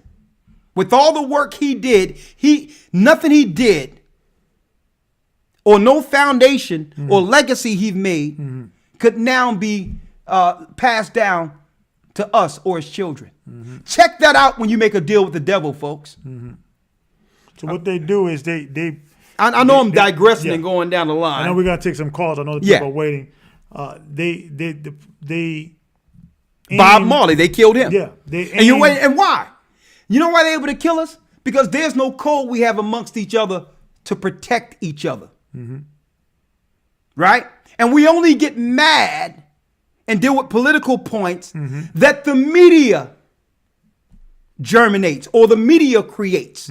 We only get mad when they say get mad, or police shot somebody, or this, that, and the other. When really there's a greater code that we need to protect at all times. And if someone tried to attack us and be like, listen, you can't do this because of this. We are united together. We're protecting each other. If there's any scenarios or any issues we have amongst each other, we'll handle that in-house. That don't have nothing to do with y'all. Yeah. Okay? Like they do. Right? So let's take these phone calls. Let's take a few calls. Amen. Brother Israel, right? The forgotten Holocaust. The forgotten Holocaust. Let's see. We have Brother Josh from PA. And then we have Brother Israel. Let's go down the line. Talk to me. So you're live. You're live. Shalom. Talk to me, Josh. Can you hear me? Loud and clear. Yeah, I had a question. How is the Israelites that are not pursuing the Most High, how is the Israelites that is not seeking out the Most High, how are they supposed to know that there is a people, and they ain't seeking out the Most High, or they're not seeing your videos, how are they supposed to know that there is a people coming against them to wipe out their race or exterminate their race? That's the question. Well, we have ministry, not only street ministry, we have 2x2 ministry, and you're going to see us in every neighborhood within the United States and the world this summer, this spring. We have to tell them. That's what Christ told us to do. Go to the highways and byways and let them know the kingdom of heaven is at hand. To the lost sheep of the house of Israel, we have to tell them. It's upon us. And a lot of what we're going to do, our people can't afford much. We're going to have to make videotapes and audio tapes of some of these things, just pass them out to people and say, listen, once you see it, don't put it on the shelf. Once you finish it, you pass it to a family member. So we're going to be giving out videos, audios, and all that and say, listen, once you finish it, it's upon you to pass it to someone else who you don't know, even in the supermarket, and have them see it and tell them the same thing. Okay? Okay, sir. Yes, sir. We're going to spread the gospel, brother. Right? All right. Yes, sir. And I had one more thing. I just wanted to say something to your female listeners. My mother went and she got her breast examined and she had a mammogram. And she said ever since she had that done, her breast started hurting. And I know what it is because I learned from your previous videos exactly what a mammogram is. And if there's any women that are thinking about doing that, please stay away from the doctors. Just get with the church, get baptized, and any health problems that you have, the Most High will heal you. Thank you, brother. And I'm glad he brought that out because I don't know what's going on with us trusting these hospitals and doctors, seeing the end result. The majority of the time, we're burying our family, trusting these people. The reality is the mammographies causes the lump that they try to diagnose as cancer. Yeah. And usually when they try to diagnose the cancer, what they do is take your blood and see how many white blood cells are actually fighting in your body, knowing that there's an inordinate number of white blood cells fighting in your body. Especially if you got flu shots or you got vaccines in the past, I'm going to continually try to fight against the white blood cells growing in your body. Yeah. Because why? You are subject to all these viruses in our community. Yeah, I used to work for an X-ray company. Dealing with MRIs and imagery. And the mammogram was only done, I think, once in your lifetime. I think after you hit 50. Yeah, but they do it all the time now. And now they came up with some new science that you could prevent cancer if you do it once a year. Yeah. But there is other groups saying, well, that's dangerous because the whole concept is that if you do it too much, you could get cancer. Yeah. But, so they always play with the science to get that profit. Absolutely. They actually began the mammography campaign not to prevent cancer, but to bump up the diagnosis, the diagnosis of cancer. Because if you feel something is wrong with your breast, and then they're teaching you and scaring our women into privately touching their breasts and saying, I feel a lump, go to your doctor, then how will they do this if they don't find a way to develop the lump? Yeah. Well, guess what? If a grown man was to take a mammography once a month or once a year, he would have a lump on his chest. That's what radiation does to soft tissue. Yeah. It causes us a lump on soft tissue. But I digress. Brother Israel from Indiana, let's go. The Forgotten Holocaust. Hey, how you doing, Elder Request? Yeah. I'm blessed by the best, and his name is Ahaya. How y'all doing, man? Shalom. Oh, yeah. This is hibiscus tea. Hold up. This is hibiscus tea. I don't want anyone to think that I have wine here. Is that moonshine? No, hibiscus tea. Hold on, let me show you, because you have, people, you can't do anything. Elder's drunk and tea bag. See the red hibiscus? Tea bag. Okay, they see something red saying, okay. Okay, he's taking that. Elders messing around with that fire water. Not right now. Go ahead, brother. This is hibiscus tea. Let's go, brother. Okay, yeah, I was just going to say, before I make my statement, I want you to pray for healing for me, that the Most High restore my ears back to its original shape. I have keloids. Okay. And now I'm ready to go to, thank you. I'm now ready to go into my statement. I think what keeps us from coming together, I heard a teaching from you before. You was talking about a flood of lies. And I think that's what keeps us separated. Everybody's under a different banner, Egyptologists, you know, all the groups and stuff like that. So by being separated, and plus I think we need our own media teaching the truth.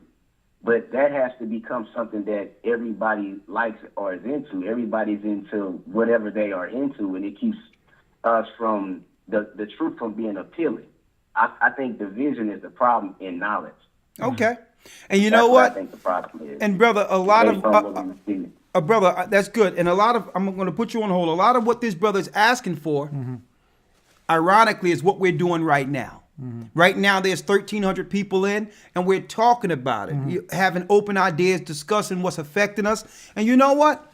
I'm sure what we're talking about will grow organically because it begins with conversation. You know, the Bible says, Hosea 4:6 says, my people are destroyed for a lack of knowledge. Yeah. It's not that our people aren't looking for solutions.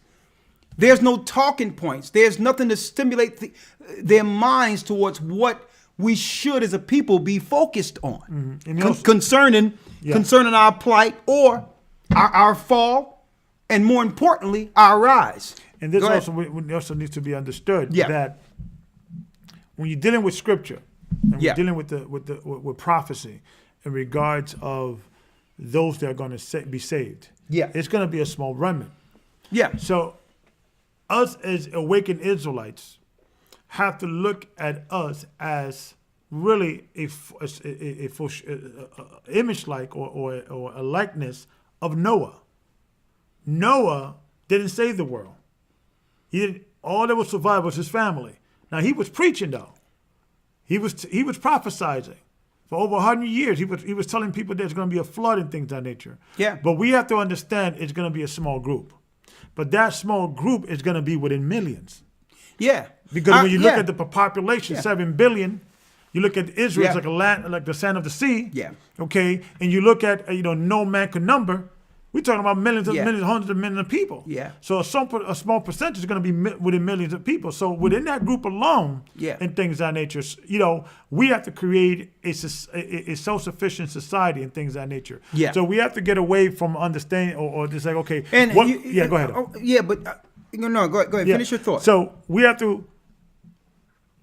to be fishermen.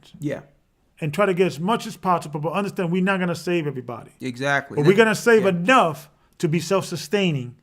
For when this society collapses, because it says that in the days of those kings, the Most High will establish a kingdom that will not be destroyed. Now is the time to set up that kingdom. And understand is we're not going to save our friends. Not all of our friends, or our family members, who we love and care for.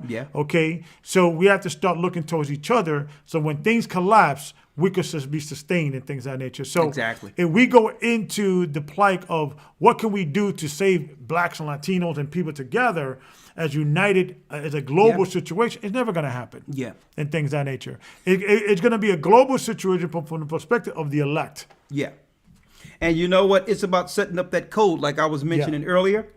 And when it comes to that code, let me write this real quick because I hear this word code or people are off code. And I'm going to tell you, brothers and sisters, the greatest, I would say the greatest asset we have as a people is knowledge, understanding, what we lack. Fill it in the blanks for our people. Like, for examples, a lot of brothers and sisters, like for instance, right now we're divided in religion, right? We should have one code on how we deal with Islam or Muslims. When we deal with our brothers and say, listen, this is no attack on you and your belief in being a Muslim. Let me just give you the research on it because, it's not really a rebellious, what you would call you rebelling against Christians and all that. That's what they will have you believe, that you're in a higher religion than Christianity. Both of those religions are stopping us from having the real conversation. See? show them what happened with Muhammad and say, listen, I'm not against anything that's good, but there's some history on the Arabs destroying us. And have a discussion outside of our programming when it comes to Islam. And say, listen, you're my brother, but yet you and I cannot talk. Why? We're divided by two separate conspirators.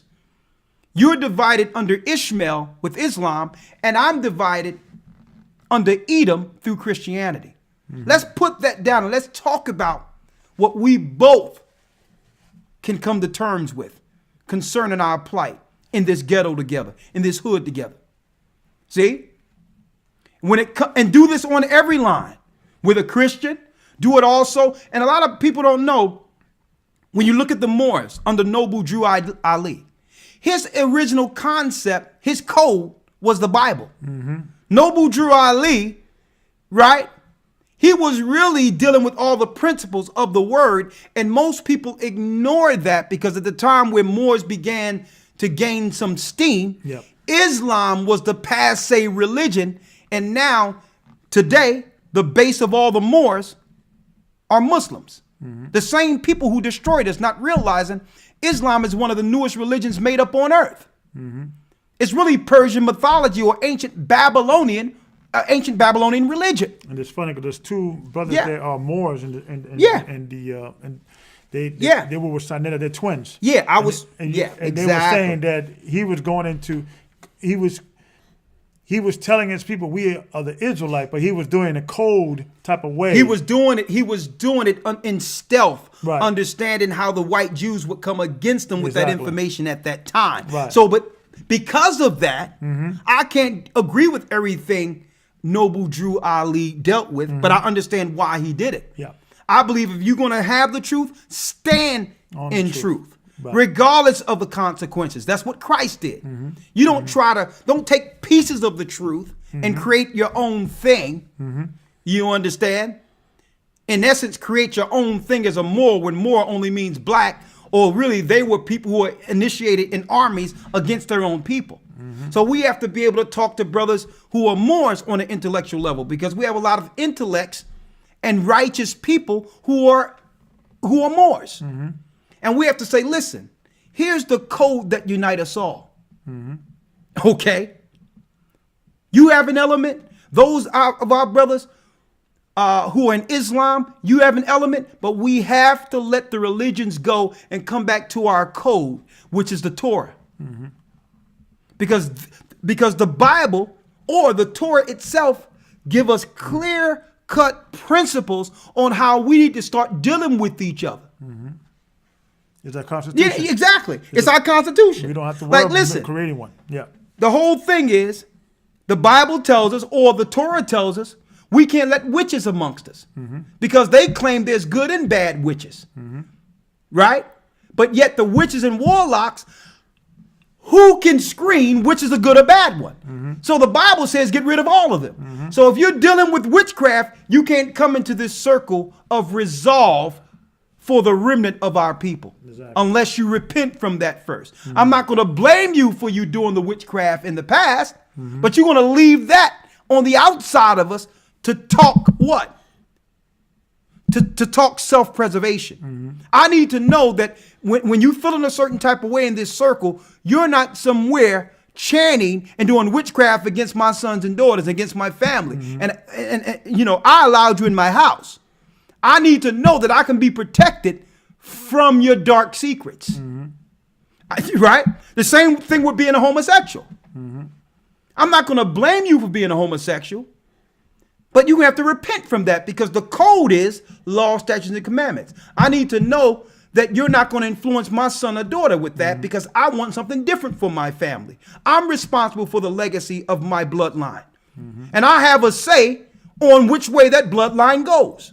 So I need to know if you're going to practice that and you're not going to overcome that, listen, you can stay that if you want. You can't come in this circle of self-preservation. It's the most See, exactly. See? It's codified. And we're not judging anyone. We're saying, listen, if you're a Muslim, okay, there's things I agree with. But you're not going to come in here bringing some Arab belief when we have prophets who predate Muhammad that you're not listening to? Who taught Muhammad who you're not listening to?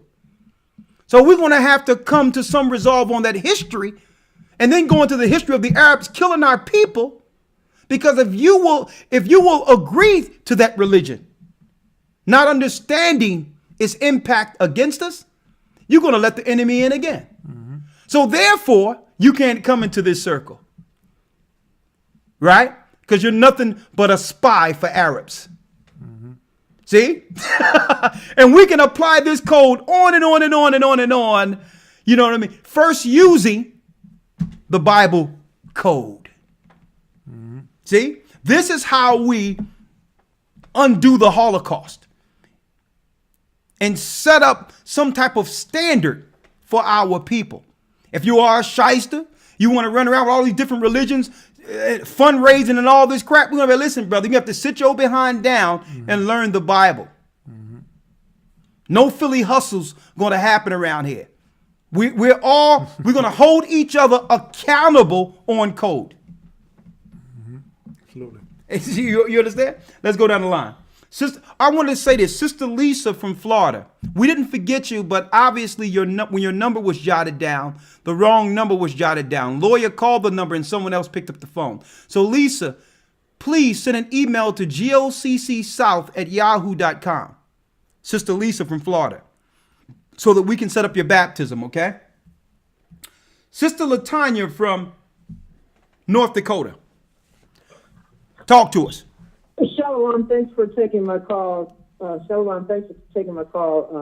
I was just really been looking at, a lot of your different videos, and I was this conversation brought me back to when you guys were talking about Martin Luther King, how he wanted us basically to unite with the devil, and how that just doesn't work. And, like for concentration camps, it seems like, that whole era just basically built that within the family, stripping away the father, and everything out of the household, and, single moms, there to carry the load. So I just really appreciate you guys, from the bottom of my heart. I've come into the truth, I think, back in 2013, 14, somewhere in there. And I've just been growing, and by leaps and bounds. Another thing you mentioned, sir, was that Leviticus and some other chapters would tell, young men how to be men if the father figure wasn't in the household. And I would really appreciate if you would maybe do a lesson on that. Okay. Or if I could get those scriptures so I could share them with my son. Okay. Also, I don't want anything that anybody has. The 40 acres. I don't want anything. All I want is what the Most High has for me. Yeah. And working for others just really doesn't seem to do it for me. So I'm really looking to unite with the family. This past, I did receive you guys' email about the elder being in Minneapolis, but because of our wonderful weather here in Fargo last Wednesday, I was scheduled for a state exam, and it canceled because of the weather, and I had to take it Friday the 8th when he was going to be there, so I could not make it. So I would really like to get information about being baptized, because I would really like to make it to the March Passover. And is there a prayer line that's being established or established through a GOCC for a 911 deal when you just want to talk to somebody or anything like that? Yeah, well, Elder Lawyer, he has a conference call for his region for those that don't have a congregation. He kind of has basically established just for even in my region. I think also Iraqi has one as well. So just send an email to goccnyc@gmail.com. That's my personal email. If you're in North Dakota, I'll be there twice. Oh, I won't be in North Dakota. I'll be in Minneapolis twice a month, the same week that I'm supposed to be going to Chicago. I'll be going there Friday, getting a plane in the morning, and then going to Chicago. So you send an email and I'll link you up, and then I'll try to link you with the lawyer as well for the conference call. Okay, GOCC South. Go ahead. Yeah, so for my personal email is GOCCNYC, like New York City, at Gmail. And Elder Lawyers is GOCC South at Yahoo. Okay, and we'll take down your number, and they'll call you at another time. Okay. Yeah, we'll call you. Okay, very good. Thank you so much, sir. Bless you. You're welcome. Bless you. Okay, let's go down the line. We're talking about getting on code because everyone is talking. Let me make this clear. And I know everyone is looking at this reparations thing for those that are out there. There will be no reparations. Mm-hmm. There will be no reparations for African American descendants of slaves. There will be none. Mm-hmm. And let me make this clear also.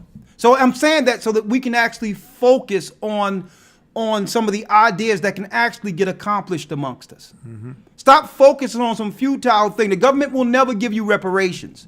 This is a caste system. Mm-hmm. Okay? You are the bottom from whence all the nations capitalize from. You can't have a capitalistic society without a base. The descendants of slaves are that base other nations come in and capitalize off of. Okay, so let's stop that reparations conversation because it won't happen. It will never happen. Okay, and let's have constructive discussions on what we can actually accomplish, like how we treat one another. The code, that's when things start. That's when the spirit begins to work and a change begins to happen. Mm-hmm. How we interact with one another first. Right? All right, let's go down the line. Brother Taquaf from New York. Hello? Shalom. You're on the air. You're on the air. 1 minute, because we got to go down the line now. We only have a few more calls. Hello? You're live. You're live. You're live, brother. Oh, you can hear me? Loud and clear. You're live. Shalom. Yeah, this is Akhtar Kat from the Oneida that just started in upstate. So I have a few things. The fire is burning inside of me right now because my grandfather actually just died off of all the eugenics and everything that they've been giving him in the hospital. And I make herbs myself. So the whole time I was giving him some of my own herbs, and I've seen him come into life from like burdock root and other things from like iron herbs. And I've seen him come into life from that. And then they were just fighting me tooth and tail. But my aunt was the one who had the power of attorney, so I had no power to stop them from doing everything. And I tried my best and everything, but through it, my dad actually seen what they were doing. So he's going to be coming with me to the church next week. But they killed him off of it, and no one could see. Like, my aunt seen a little bit until the end. She realized they lied about everything, and it was just a tragedy. And then the social worker lied about us being able to, the Medicare covering his funeral costs. So we started a GoFundMe page, and that was another thing. Officer Sean was actually going to call you, Gabar, about that, and to see if you guys could just put the GoFundMe page for everyone and stuff. So he passed away? And basically, yeah, they killed him. Okay, so I'll reach out to Officer Sean, and we'll set something up. Okay. Absolutely, to help the family out. And I'm sorry, brother. You have our condolences, okay? Yeah, throughout. Thank you. And one more thing, too. I'm sorry, brother. You have to talk to You have to talk to Gabar because I only got a couple more seconds before it cuts off. Okay. I'll give you a call. We write down your number. We'll call you. Okay, that's fine. I'll call Gabar. Okay. All right. Great. Now, another thing is, Gabar. That's a reoccurring issue we're hearing about. We trust in these healthcare professionals, so-called professionals, and as a result, they're killing our people and putting them down. And here's the question. The thing that they claim, the doctors claim, had to happen to save the life, right? Mm-hmm. They usually come up with a reason, we must do this, they must operate now. What good is that urgency they're putting on you if at the end of the day, the person dies a few days later? Mm-hmm. So brothers and sisters, you have to really look at what's happening, what's going on right now. They're putting our people down. Mm-hmm. This is a reoccurring thing I'm hearing about, that there's some family member with a power of attorney somewhere who don't know their head from a hole in the ground, trusting these doctors. Yeah. And that's another thing when it comes on code. Okay? We have to realize that under the eugenics program, they're using the healthcare system as well as the pharmaceuticals to put us down. We can't, first of all, we have to deal with them from the non-trust vantage point first. We have to not trust them and have their actions change that non-trust, not the other way around. We can't automatically trust the healthcare system.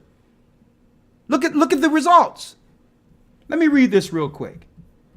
And it doesn't matter what you tell your people. And that's another thing when it comes to the codes. The codes is we're going to only utilize herbs according to the Most High God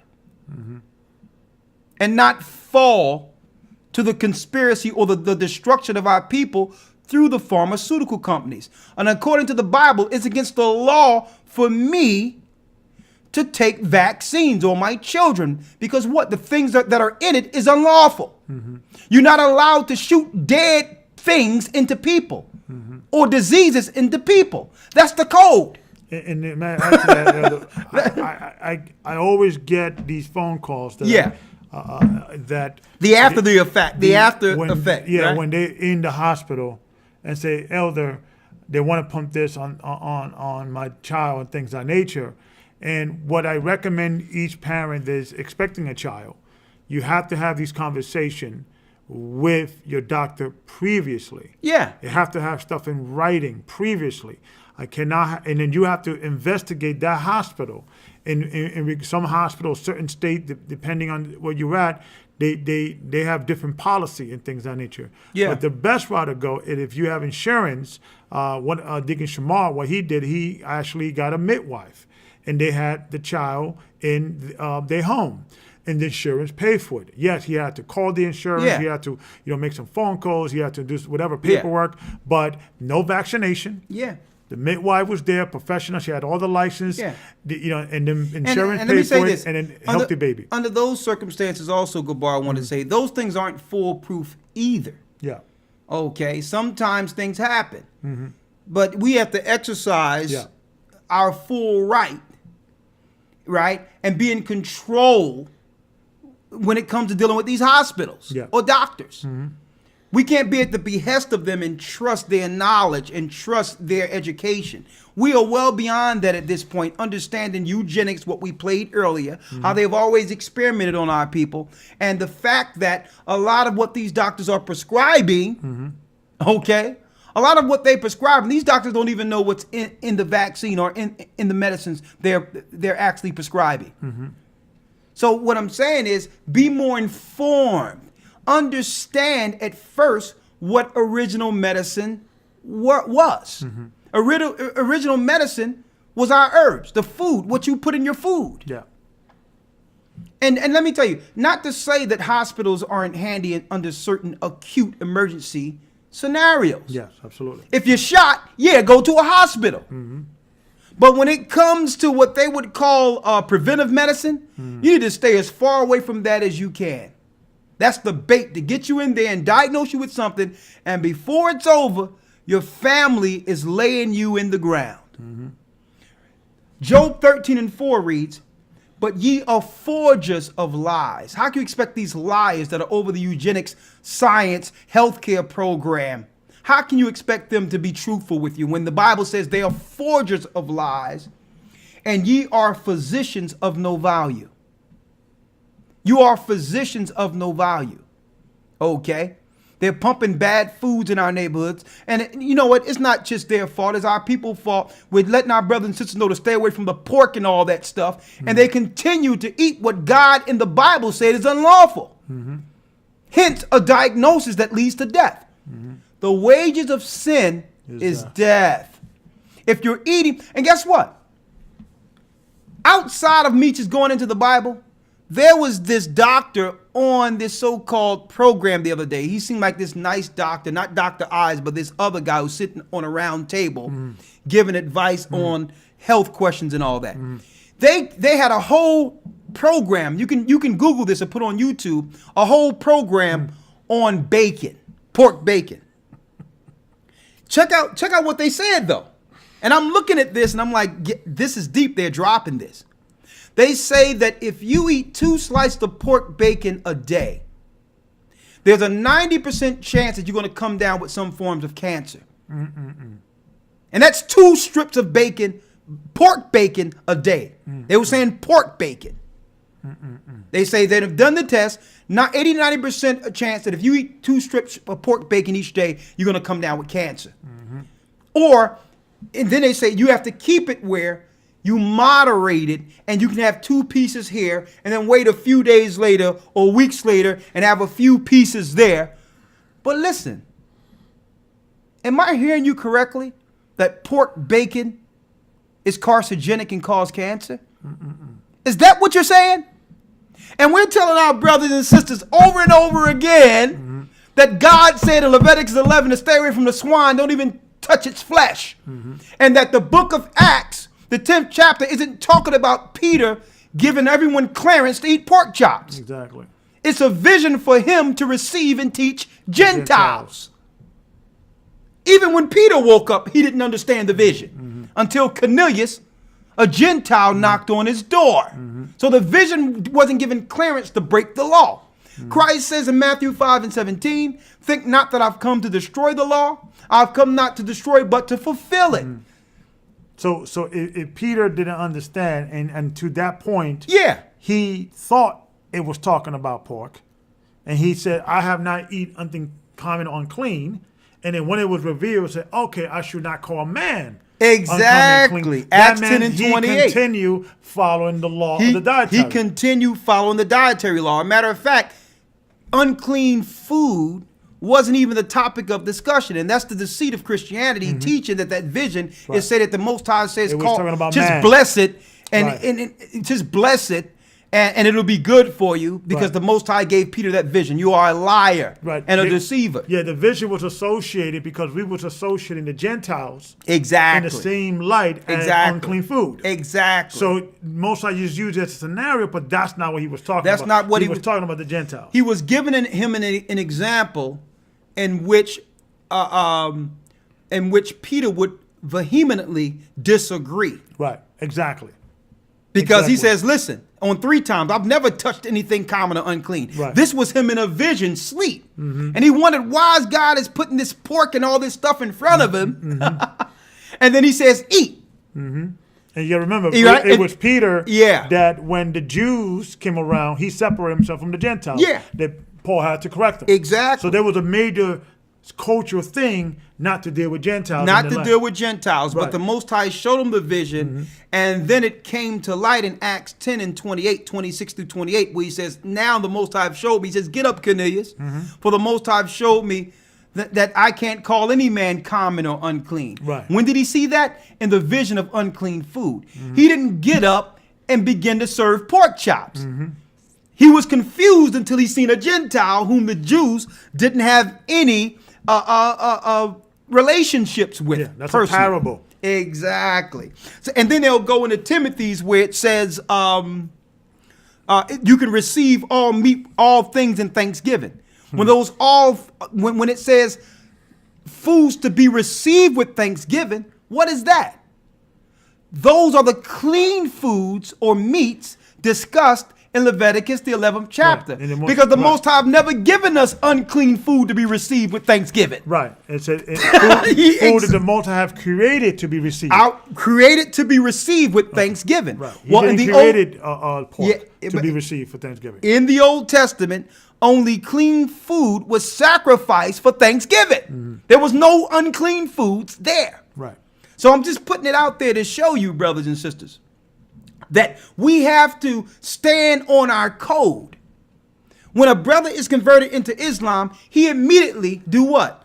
Say, I'm not going to eat pork. But yet he eat shrimp, crab, and lobster because what? His teachers are heathens. We have to now take the Bible and the dietary code and say, listen, here's the code. Yeah, Muslim, my Muslim brother, you're right on pork. But did you know that that same Torah say stay away from this, and this? So I'll accept all the codes and all the understandings you learn in Islam that applies to our Torah. Everything else we throw out. And you got to throw out too. Okay? Because me being an Israelite, me following the law empowers us as a people outside of the Gentiles' imposition. If we deal with Christianity, if we deal with Islam, if we deal with New Age, we're now giving the Most High's credit to another nation, to another family outside of us who will come in and exploit us. And that's what's been happening amongst our communities, folks. A few more calls here. One more call. I think Barry in Georgia. Yeah, Sister Betty. Sister Betty in Georgia. Yep. I only got a few more minutes here. We only got 10 more minutes before it's gone. Yep. 10 more minutes. Talk to me. You're live. Shalom, sister. Shalom. You're live, Sister Betty. We only have 10 minutes left. Going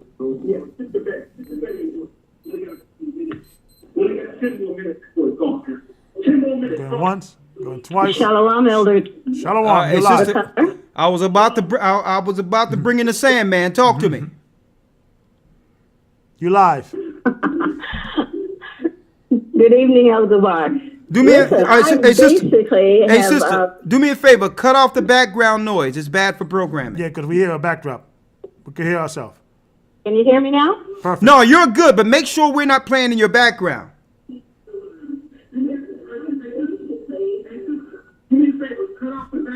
I apologize. I got to go to the next call. Sorry. 757 area code. If you're playing us in the background, it's bad for radio.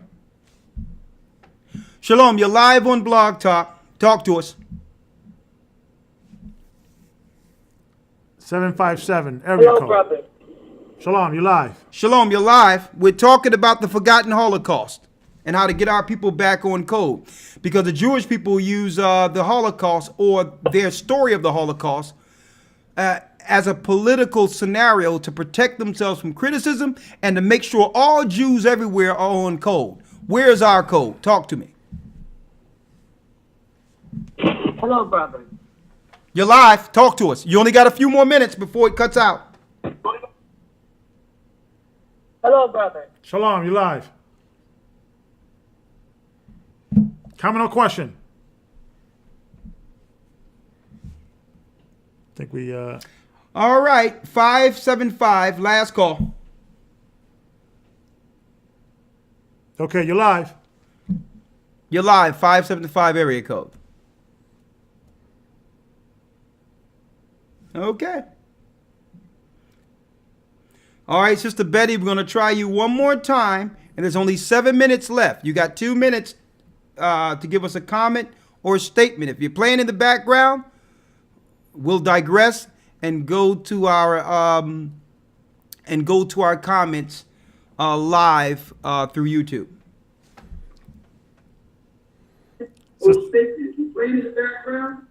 Oh, wait. Can you hear? I can hear you now, Sister. Shalom, Elder. Shalom. Talk to me.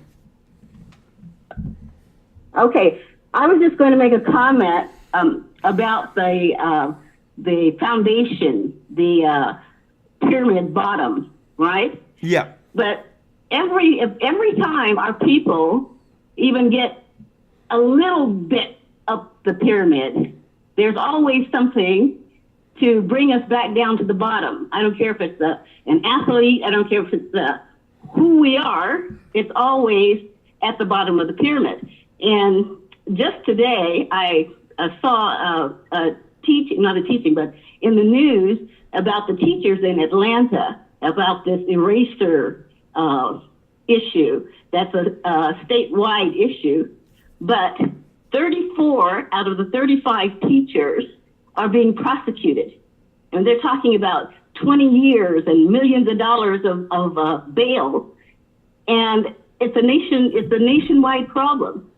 And a county here in Georgia, predominantly white, with the same problem, nobody was even prosecuted. Nobody. Yes, Sister. So, yeah, because it's time. I love the way you're bringing out everything that we need to know. Excuse me? No, go on. Go ahead. It's your time. Go on. I was just saying, I appreciate everything that the church is doing, because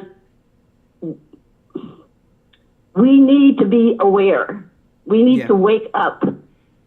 Yeah, it's happening, sister. It's happening.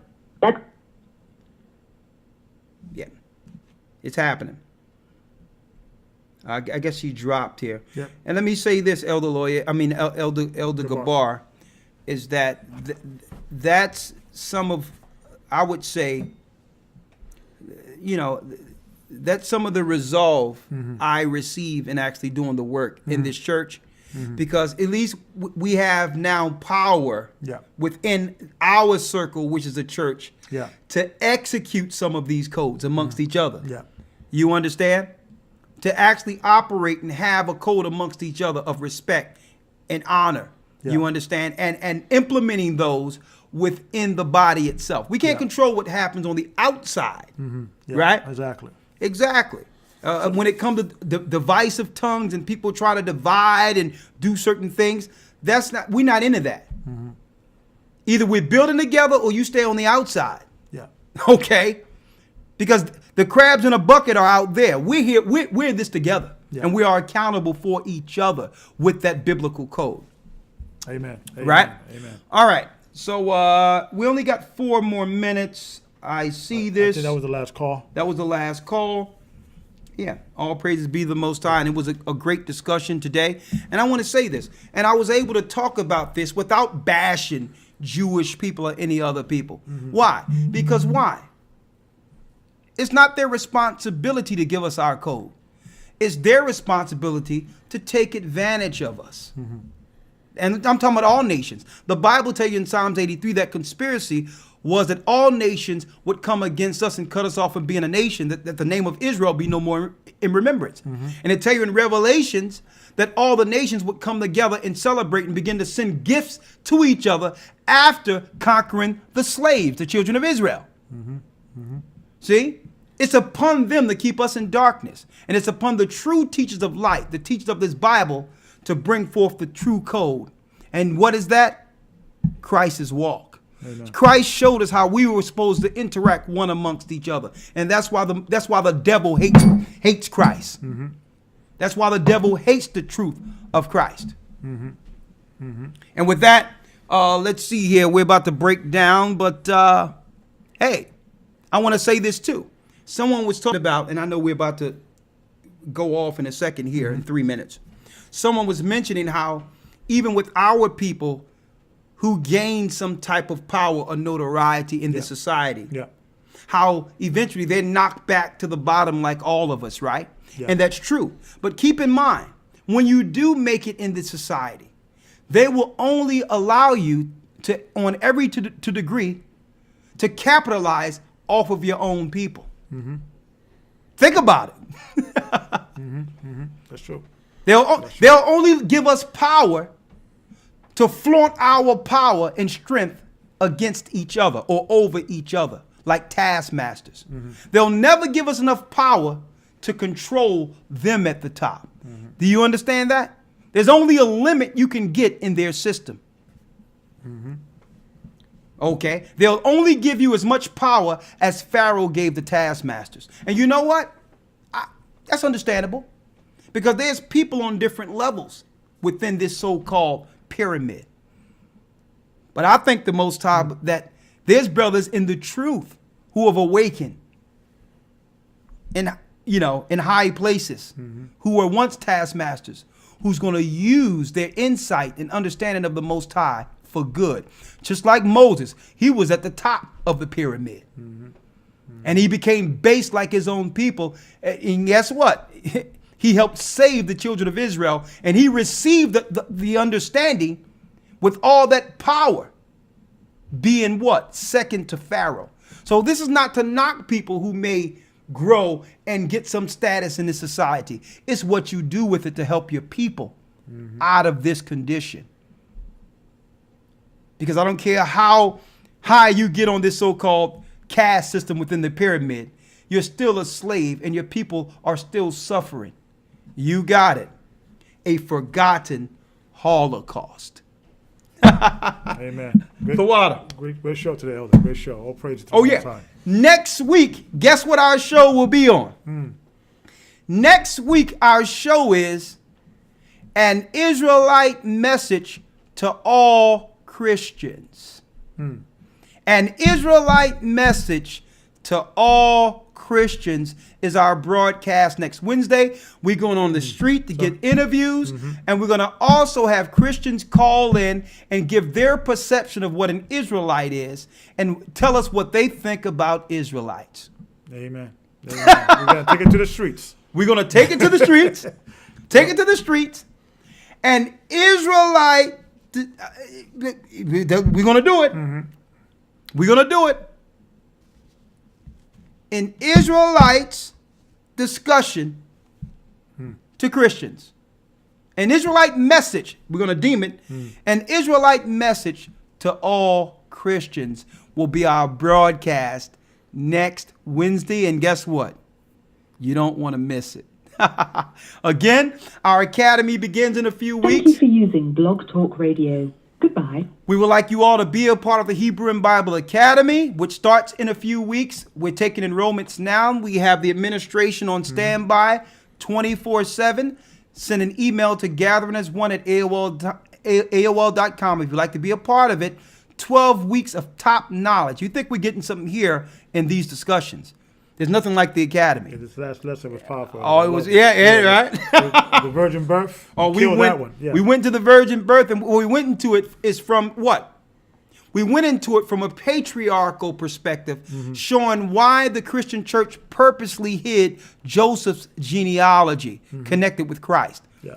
We have proof that the Catholic Church knew Joseph's position and had information and purposely hid it so that they can actually prop up the Babylonian goddess Astar using Mary. We went into it this Sunday. That was a powerful one. Hey, I like that one. All praises. There's more coming. And you know what? It's like, I'm going to tell you, it's like a weight get lifted off having these discussions, right? Because sometimes it's in us, we think about it, and it's sort of therapy getting it out and having people know what the Most High have put on our minds and put on us to convey to our brothers and sisters. And you know what? I feel better now. It was when I seen the experiments and what they used to do and how the Rockefellers who are Jewish really financed the Nazis and all that. It could have turned me where I wanted to speak against them and all that. I'm like, you know what? No. They're doing what they were prophesied to do. We didn't let our people understand, how they were able to take something bad and turn it into a constructive tool that they could benefit from, which was the Holocaust. So how can we do the same? Let's put this slavery thing down and let's unite under the Holocaust that happened to the children of Israel that are spread throughout the four corners of the earth. Instead of separating our plight into separate plights, an African plight, or a Black American plight, or a Haitian plight, or Latino plight. No, they would like us to look at it like that. The Jewish people don't look at it like that. They're all together united under the Holocaust, and we need to unite under what the Most High said concerning ours. It's written in the book of Deuteronomy, the book of Lamentations, is written all through the Bible. With that, I'm going to say shalom, and I'll see you next week with our newest topic next Wednesday, the Israelites' message to all Christians. Shalom. Shalom. Good night. It was a good show. All praises. All praises be to the Most High. The elders of the Gathering of Christ Church would like to invite you to enroll in the new upcoming Hebrew and Bible Academy, which begins December 23rd. The Academy is a 3-month online course which includes 12 live biblical lessons taught by the elders every Sunday from 9 a.m. to 2 p.m. Eastern Time. We deliver weekly analyzed news with Elder Rakah and Deacon Shapat with commentary on how it relates to Bible prophecy. Elder Rakah insightfully teaches each online Bible lesson in a personal classroom setting to enrich your learning experience. Additionally, Elder Loya provides an introduction to the original Hebrew language, including grammar and conversational Hebrew. For new and returning students, now is a great time to enroll, as we are happy to announce that we have added never-before-taught lessons on Daniel 9, the prophecy of the final 7 years, the Battle of Armageddon, and the 1,000-year reign. This intensive course has been meticulously customized and enriched with PDF booklets and downloadable videos, automatically emailed to you after every live lesson. Enroll today at historytimes.org or email us at gatheringas1@aol.com. We look forward to seeing you there.